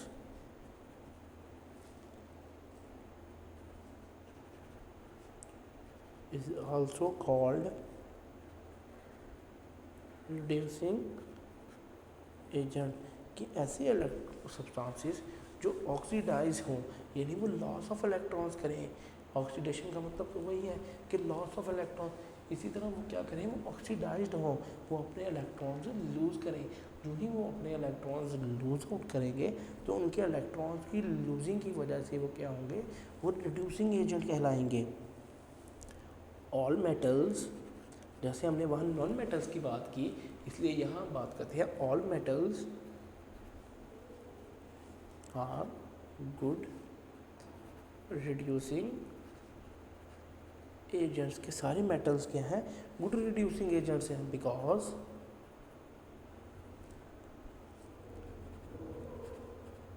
they have the tendency because they have the tendency to lose the electrons कि उनके पास मेटल सारे क्या है, ये गुड रिड्यूसिंग एजेंट है। गुड रिड्यूसिंग एजेंट इसलिए है क्योंकि उनके पास टेंडेंसी है इलेक्ट्रॉन्स लूज़ करने की। इलेक्ट्रॉन्स लूज़ करने की टेंडेंसी से हम यही करेंगे कि मेटल्स क्या करते हैं, वो इजीली इलेक्ट्रॉन लूज़ कर देते हैं।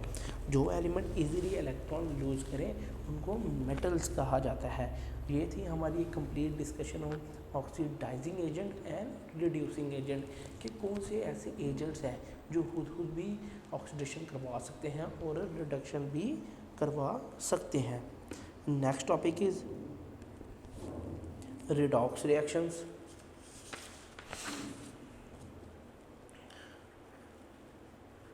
redox reactions chemical reactions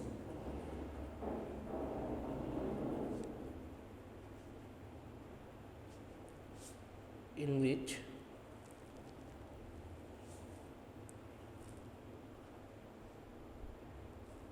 oxidation state of one or more substance changes is called oxidation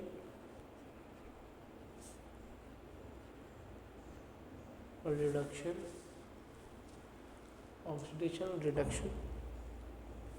और redox reactions कि ऐसे reactions जिनमें क्या हो, ऑक्सीडेशन स्टेट जो किसी भी एक सब्सटेंस की चेंज हो, उस ऑक्सीडेशन स्टेट की चेंजिंग की वजह से हम उसको क्या कहेंगे कि ये रिडॉक्स रिएक्शन है।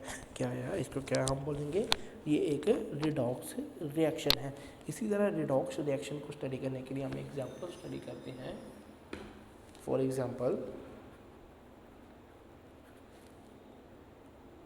Zinc metal and hydrochloric acid reaction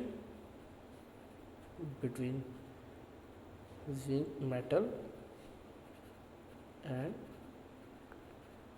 hydrochloric acid के जिंक मेटल और हाइड्रोक्लोरिक एसिड के दरमियान में जो रिएक्शन है, जैसे Zn plus 2HCl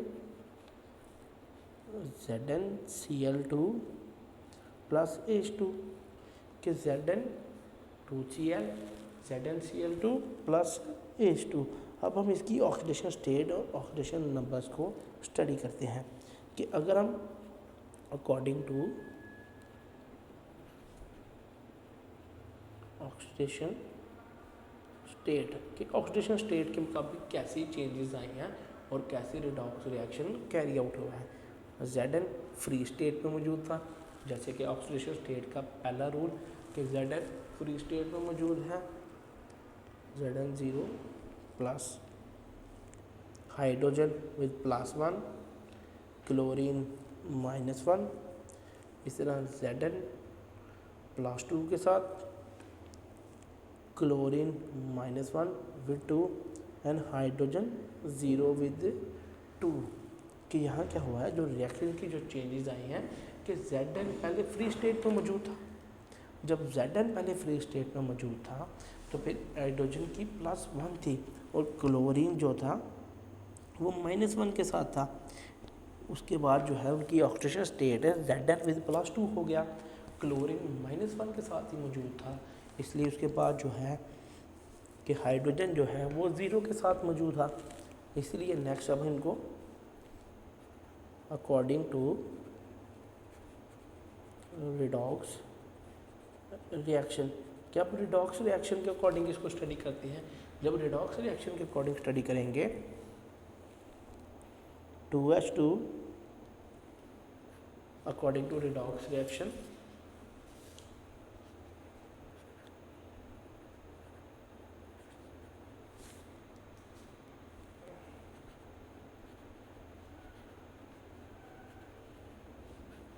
according to redox reaction Zn 0 +2 H+1 Cl -1 Zn +2 Cl -1 and H2 0।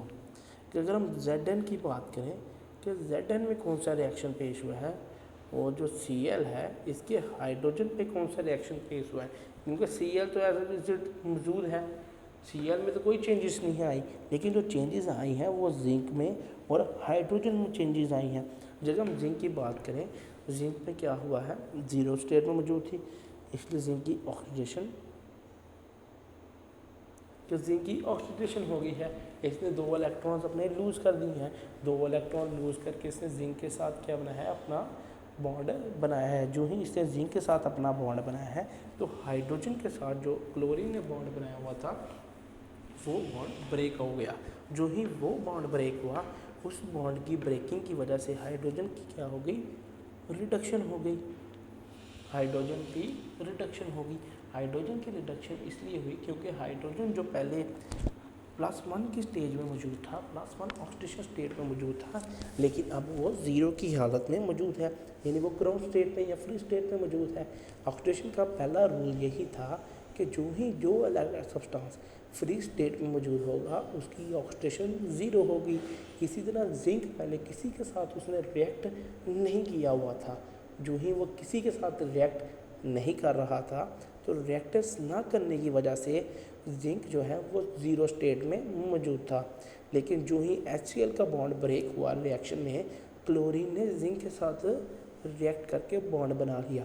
जो ही क्लोरीन ने जिंक के साथ रिएक्ट करके बॉन्ड बनाया, जिंक +2 स्टेज में चला गया। इसका मतलब जिंक की ऑक्सीडेशन हुई है, स्टेट तो चेंज हुई है लेकिन ऑक्सीडेशन भी कैरी आउट हुई है। जो ही उसकी ऑक्सीडेशन यानी loss of electrons carry out हुआ है। हमने पहले शुरू में यही बात की थी कि प्लस चार्ज तब आएगा जब इलेक्ट्रॉन की डेफिशिएंसी होगी। जो ही इलेक्ट्रॉन की डेफिशिएंसी होगी उस पर प्लस चार्ज आएगा, और प्लस चार्ज आने की वजह से क्या होगा, वो एक उसको इसी तरह हाइड्रोजन जो कि +1 में मौजूद था उसकी रिडक्शन हुई है, उसने अपना इलेक्ट्रॉन गेन कर लिया है। जैसे ही उसने अपना क्लोरीन से इलेक्ट्रॉन गेन कर लिया, वो रिडक्शन के बाद ऑक्सीडेशन 0 में कैरी आउट हो गया। इसी तरह जो एक नेक्स्ट एग्जांपल है हमारे पास in case of formation of water की, फॉर्मेशन ऑफ वाटर, कि वाटर कैसे फॉर्म होता है। वाटर फॉर्मिंग का भी एक रिडॉक्स रिएक्शन ही है। 2H2 + O2 2H2O कि 2 हाइड्रोजन मिलकर एक ऑक्सीजन मिलकर वाटर मॉलिक्यूल बनाते हैं। जो ही वाटर मॉलिक्यूल बना अकॉर्डिंग टू ऑक्सीडेशन स्टेट्स, के ऑक्सीडेशन स्टेट्स के मुताबिक H02 + O02 H+1 O-2 2 और 2 कि ऑक्सीडेशन स्टेट के मुताबिक पहले जो दोनों हाइड्रोजन ऑक्सीजन जो थे वो फ्री स्टेट में मौजूद थे, आया अकेले अकेले ही थे, उनने कोई रिएक्ट नहीं किया हुआ था। जब उन्होंने कोई रिएक्ट ही नहीं किया हुआ था तो इसका मतलब ये है कि उनकी रिएक्टनेस बिल्कुल ऐसे ही थी कि रिएक्ट ही नहीं किया हुआ था। इसी तरह हम हाइड्रोजन और ऑक्सीजन जो ही रिएक्ट करेंगे उनकी रिएक्टनेस से हम यही इसकी एग्जांपल लेंगे कि जब उन्होंने रिएक्ट किया उनमें बॉन्ड बना, तो बॉन्ड बनने से ये होगा कि 2H+1 और O-2 कि हमने स्टडी किया था हाइड्रोजन जो ही दूसरे एलिमेंट्स के कंपाउंड के साथ रिएक्ट करेगा इस पर +1 चार्ज आएगा, क्योंकि इसके अंदर एक ही इलेक्ट्रॉन मौजूद होता है और वो वही इलेक्ट्रॉन डोनेट करेगा, और इलेक्ट्रॉन की डोनेशन की वजह से क्या होगा, वैलेंसी की इस पर इफेक्टनेस की वजह से इस पर +1 चार्ज आएगा। इसी तरह ऑक्सीजन पे क्या हमने रूल में स्टडी किया था, ऑक्सीजन जब दूसरे एलिमेंट के साथ रिएक्ट करेगी, दूसरे एलिमेंट के साथ साथ रिएक्ट करने में इनमें इस पर -2 चार्ज आएगा। जो ही इस पर -2 चार्ज आएगा तो ऑक्सीडेशन का रूल यही है। इसके बाद अब हम इसको according to redox reaction study करते हैं। अकॉर्डिंग टू रिडॉक्स रिएक्शन कि रिडॉक्स रिएक्शन के अकॉर्डिंग इसमें क्या चेंजेस आई हैं। H02 2 plus O02 to 2H+1 and O-2।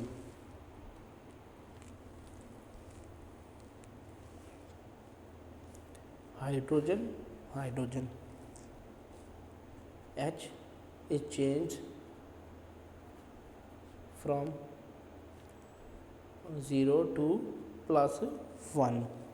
Hydrogen oxidized, hydrogen is oxidized कि हाइड्रोजन की ऑक्सीडेशन हो गई है, क्योंकि हाइड्रोजन की जो स्टेट है वो 0 से +1 में चेंज हुई है। जो ही वो 0 से +1 में चेंज होगी तो इसका मतलब ये होगा कि हाइड्रोजन की ऑक्सीडेशन हुई है। इसी तरह O is changed from 0 to -2। Oxygen is reduced कि ऑक्सीजन की रिडक्शन हुई है। ऑक्सीडेशन ने क्या किया है, गेन ऑफ इलेक्ट्रॉन्स, यानी हाइड्रोजन ने जो इलेक्ट्रॉन्स डोनेट किए थे वो ऑक्सीजन ने गेन किए हैं। ऑक्सीजन की गेनिंग की वजह से ही उस पर -2 चार्ज आया है, और -2 चार्ज हमें यही बताएगा कि जो इस पर -2 चार्ज है वो इस बेस पे आया है कि इसने हाइड्रोजन के जो इलेक्ट्रॉन्स हैं +1 और 2 हाइड्रोजन एटम्स मौजूद हैं। इसका मतलब उसने +2 यानी 2 इलेक्ट्रॉन्स देकर ऑक्सीजन पे और 2 इलेक्ट्रॉन्स गेन किए हैं।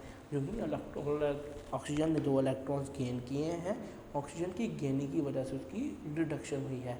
और इसी तरह हाइड्रोजन ने ऑक्सीडेशन इसलिए हुई है कि उसने इलेक्ट्रॉन्स डोनेट किए हैं, और उसी इलेक्ट्रॉन्स के डोनेशन की वजह से हाइड्रोजन पे +1 और ऑक्सीजन पे -2 चार्ज आया है। इस टॉपिक में हमने ये स्टडी किया कि रिडॉक्स रिएक्शन ऐसा रिएक्शन है जिसमें क्या होता है, ऑक्सीडेशन स्टेट्स चेंज होती हैं, यानी जो ऑक्सीडेशन स्टेट 0 के साथ मौजूद थे उन्होंने रिएक्टेंस के बाद यानी रिएक्शन कंप्लीट होने के बाद उनकी ऑक्सीडेशन स्टेट 0 नहीं रही, लेकिन जिन्होंने रिएक्ट किया हुआ था, जिनमें बॉन्ड फॉर्म हुआ था, जब उन्होंने रिएक्शन के बाद उनकी स्टेट 0 हो गई, क्योंकि उन्होंने अपना बॉन्ड तोड़ लिया, और जो पहले 0 थे उन्होंने अपना बॉन्ड फॉर्म कर लिया स्टेबिलिटी के लिए, स्टेबल होने के लिए। ये था हमारा topic redox reaction as compared with the oxidation state के ऑक्सीडेशन स्टेट के मुताबिक रिडॉक्स रिएक्शन में कौन कौन सी चेंजेस आती हैं। Next topic is electrochemical cells के इलेक्ट्रोकेमिकल सेल्स ऐसे सेल्स जिनमें इलेक्ट्रिसिटी की वजह से केमिकल रिएक्शंस कैरी हों। Electrochemical cells according to definition, it is a system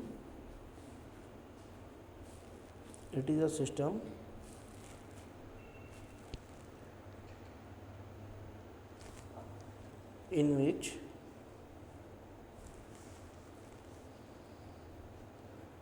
two electrodes are dipped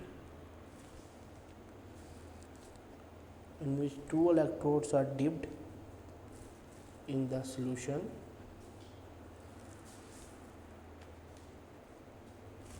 dipped into the solution of electrolyte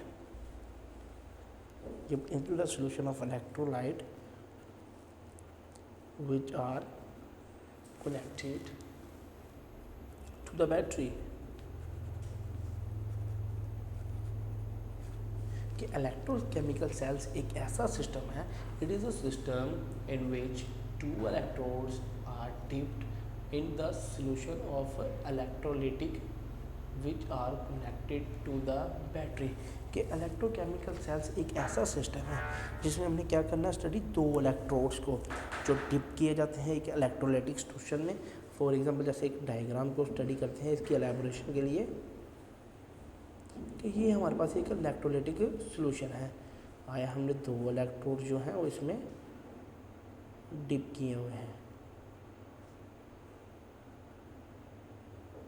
इन दो electrodes को एक पॉजिटिव एक negative, and they are connected with a battery, कि वो एक battery के साथ कनेक्टेड है।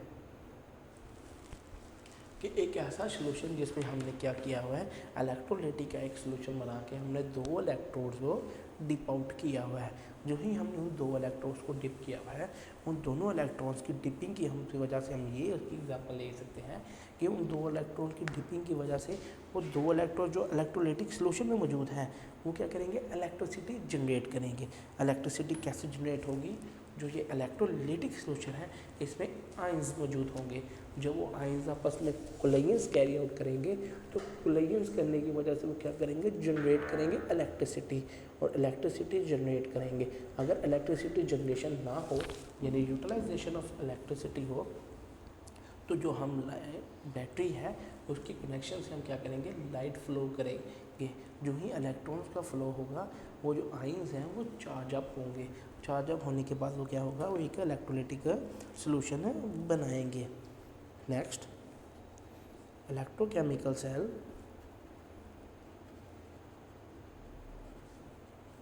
electrochemical cell is an energy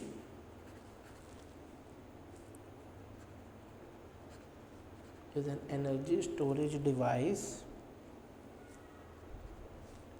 in which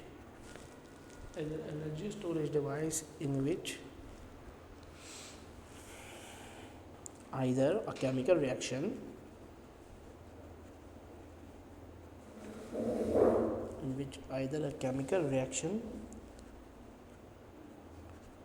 take place by using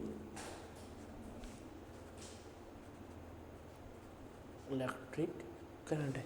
कि इलेक्ट्रोकेमिकल सेल एक ऐसा एनर्जी स्टोरेज डिवाइस है जिनमें क्या हो, एनर्जी स्टोर भी हो सकती है और करंट के थ्रू कैरी आउट भी हो सकती है। क्या कर सकते हैं, जैसे हमने बात की, हम एनर्जी जनरेशन ऑफ इलेक्ट्रिसिटी भी कर सकते हैं एंड यूटिलाइजेशन ऑफ इलेक्ट्रिसिटी, कि एनर्जी यूटिलाइज भी हो सकती है और जनरेट भी हो सकती है। यानी इन केमिकल सेल्स के मुताबिक हम इलेक्ट्रिसिटी बना भी सकते हैं और इलेक्ट्रिसिटी इस्तेमाल भी कर सकते हैं।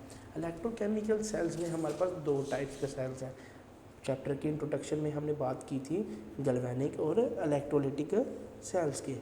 Electrochemical cells two types,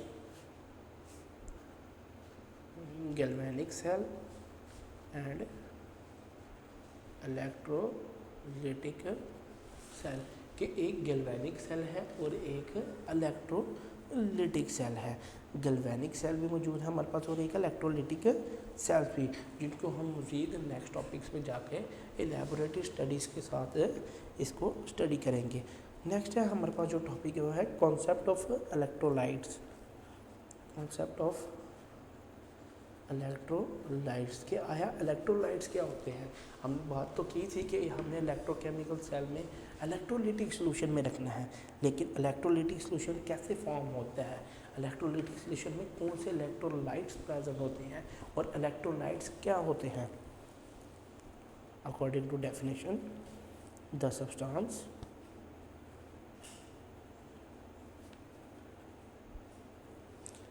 which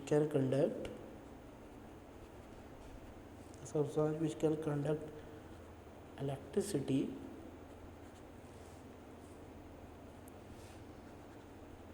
in their aqueous solution or molten state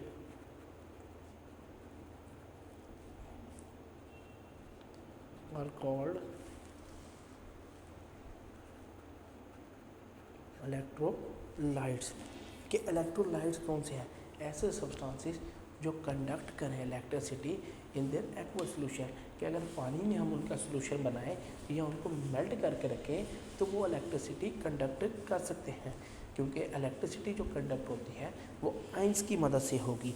लेकिन आइंस तो तभी बनेंगे जब वो उनकी एक्वा सोल्यूशन बनाया होगा, यानी उनको डिज़ोल्व किया होगा या उनको मेल्ट किया होगा। जैसे for example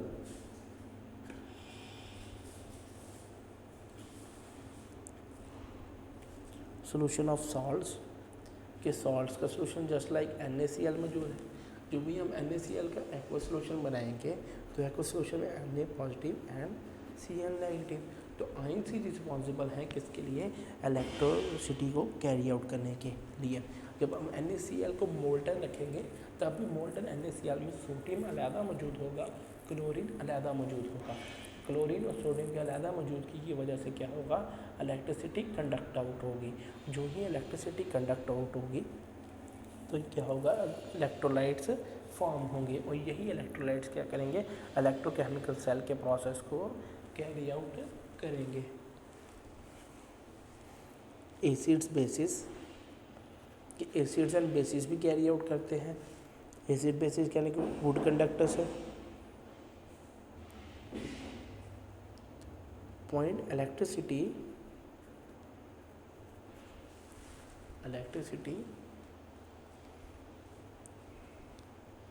cannot pass through solid NaCl, but in aqueous solution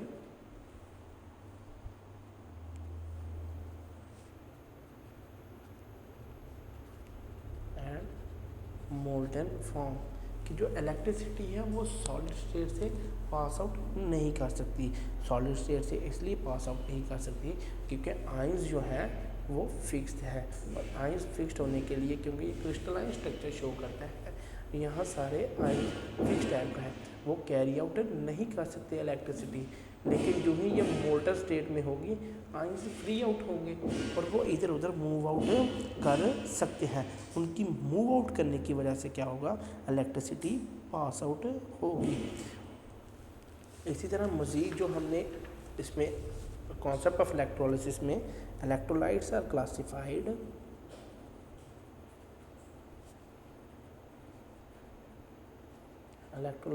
classified into 2 groups. कि इलेक्ट्रोलाइट्स को हमने 2 ग्रुप्स में क्लासिफाई किया। वो 2 ग्रुप्स कौन से हैं? Strong electrolytes and weak electrolytes. क्या हमारे पास स्ट्रॉन्ग इलेक्ट्रोलाइट्स मौजूद हैं? स्ट्रॉन्ग इलेक्ट्रोलाइट्स की मौजूदगी के साथ वीक इलेक्ट्रोलाइट्स भी मौजूद हैं। अब टर्न बाय टर्न इनको स्टडी करते हैं। First of all strong electrolytes. Strong electrolytes. The electrolytes, according to definition, the electrolytes which ionize almost completely in their aqueous solutions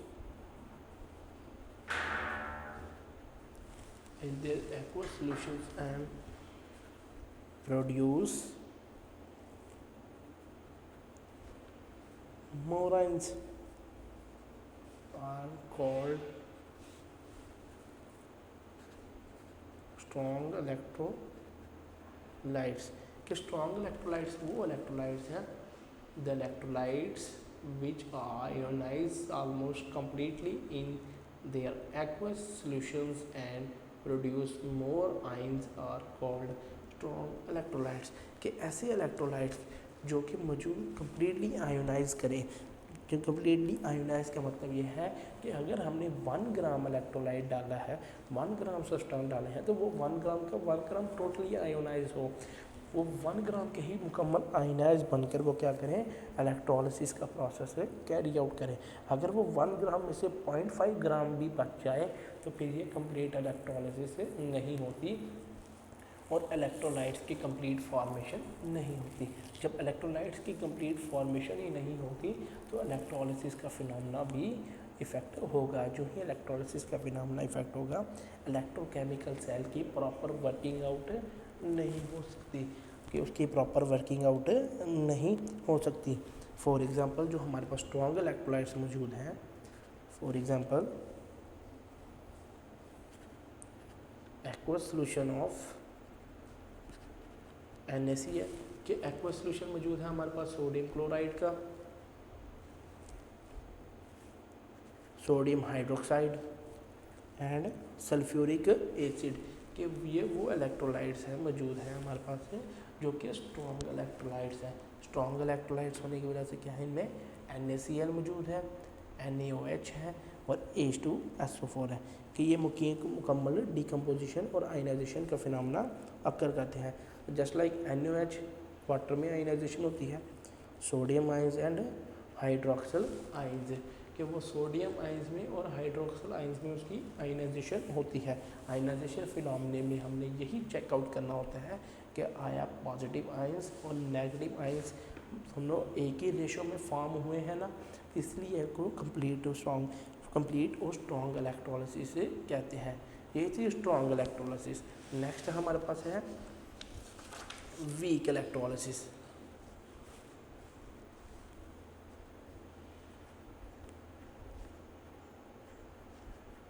week electrolysis कि वीक इलेक्ट्रोलिसिस कौन सी होती है? According to definition, the electrolytes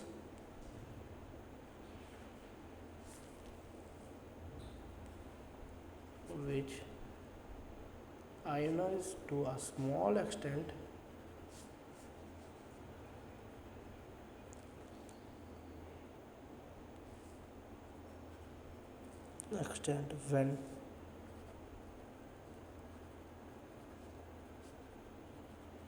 when dissolved in water and could not produce more ions।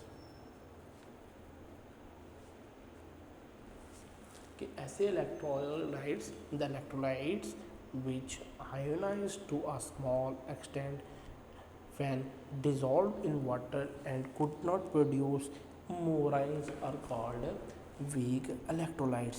कि weak electrolytes ऐसे electrolysis है जिससे electrolytes हैं जिसमें वो क्या करें, थोड़े आयोनाइजेशन का प्रोसेस में जाए, यानी फुल कंप्लीट आयोनाइजेशन न कैरिड आउट हो। कम आयोनाइज होने से कम आयंस बनेंगे, अगर आयंस कम बनेंगे तो इलेक्ट्रोलिसिस का फिनोमेना इफ़ेक्ट होगा। जो ही इलेक्ट्रोलिसिस का फिनोमेना इफ़ेक्ट होगा तो ये वीक इलेक्ट्रोलिसिस इलेक्ट्रोलाइट जो है ये इलेक्ट्रॉनिक केमिकल सेल्स में वर्कआउट नहीं कर सकते। For example acetic acid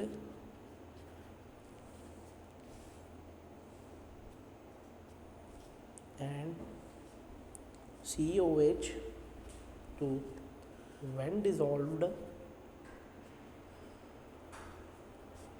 in water ionize a small extent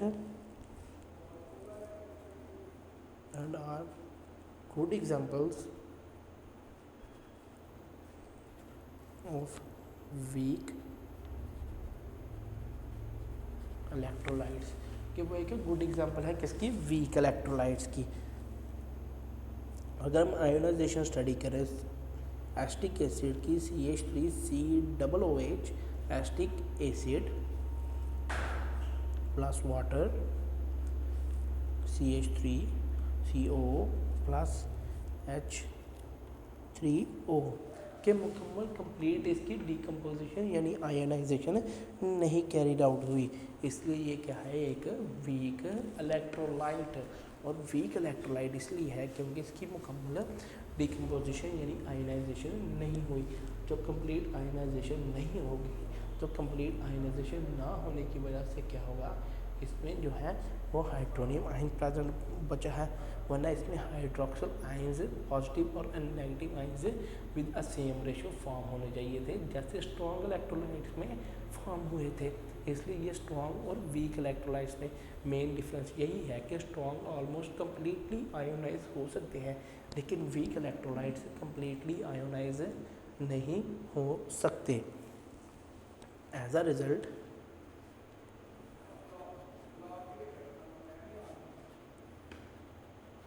weak electrolytes are poor conductor of electricity, कि वीक इलेक्ट्रोलाइट्स जो हैं वो इलेक्ट्रिसिटी कंडक्ट नहीं कर सकते, क्योंकि जब तक मुकम्मल आयंस नहीं फॉर्म होंगे, मुकम्मल आयंस ना फॉर्म होने की वजह से क्या होगा, वो इलेक्ट्रिसिटी कंडक्ट नहीं कर सकते। जब वो इलेक्ट्रिसिटी कंडक्ट नहीं कर सकते तो इलेक्ट्रोलिसिस का फिनोमेना अकर नहीं करेगा, इलेक्ट्रोकेमिकल सेल्स का वर्किंग नहीं होगी। ये थी दो टाइप्स हमारे पास इलेक्ट्रोलाइट्स की, कि इलेक्ट्रोलाइट्स जो हैं वो स्ट्रॉन्ग और वीक इलेक्ट्रोलाइट्स में क्लासिफाइड हैं। नेक्स्ट हमारे पास जो टॉपिक है वो है नॉन इलेक्ट्रोलाइट्स। नॉन इलेक्ट्रोलाइट्स के non electrolytes according to definition the substances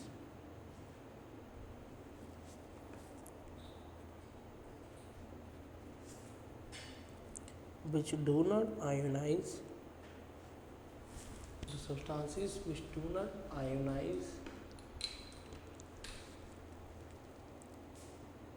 in their aqueous solution, which do not ionize in their aqueous solutions and do not allow the current to pass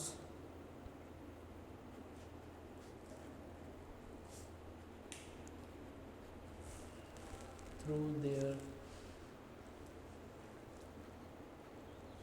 solutions are called non-electrolytes, कि ऐसे electrolytes the substances which do not ionize in their aqueous solutions and do not allow the current to pass through their solutions are called weak electrolytes, कि week non electrolytes वो electrolytes है जिनमें क्या होगा, जो ionise ही नहीं हो सकते।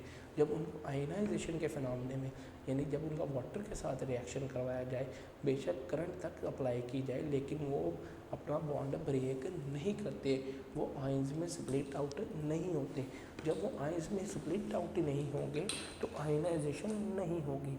जब तक आयोनाइजेशन नहीं होगी इलेक्ट्रोलाइट्स फॉर्म नहीं होंगे। अगर इलेक्ट्रोलाइट्स ही फॉर्म नहीं होंगे तो इलेक्ट्रोकेमिकल सेल की वर्किंग कैसे एकर करेगी। इस पर फॉर एग्जांपल्स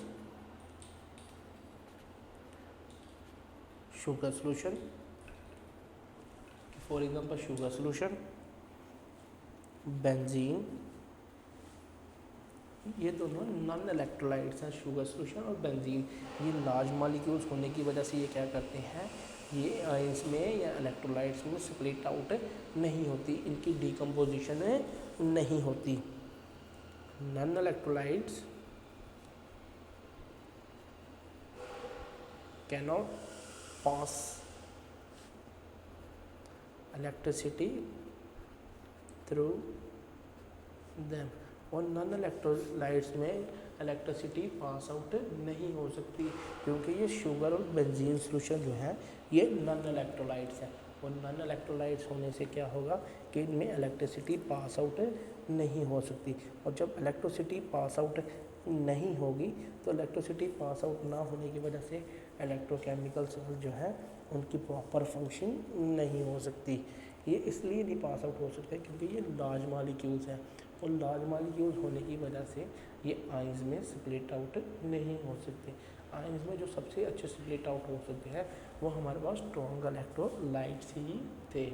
इससे ये था हमारा topic about concept of electrolytes कि इलेक्ट्रोलाइट्स जिसको मज़ीद हमने आगे इलेक्ट्रोकेमिकल सेल्स में यूज़ करना है, क्योंकि इलेक्ट्रोलाइट्स ही वो ऐसा सॉल्यूशन है जिसके ज़रिए हमारा गैल्वेनिक और इलेक्ट्रोकेमिकल सेल्स जो है उनकी वर्किंग कैरी आउट होगी और हम फॉर्मेशन ऑफ इलेक्ट्रिसिटी कर सकते हैं। वीडियो पसंद आई तो लाइक करें, अपनी राय कमेंट करें। ऐसे ही मजीद वीडियोस के लिए हमारा चैनल सब्सक्राइब करें और बेल का आइकन दबाएं ताकि आपको हर वीडियो का नोटिफिकेशन मिलता रहे।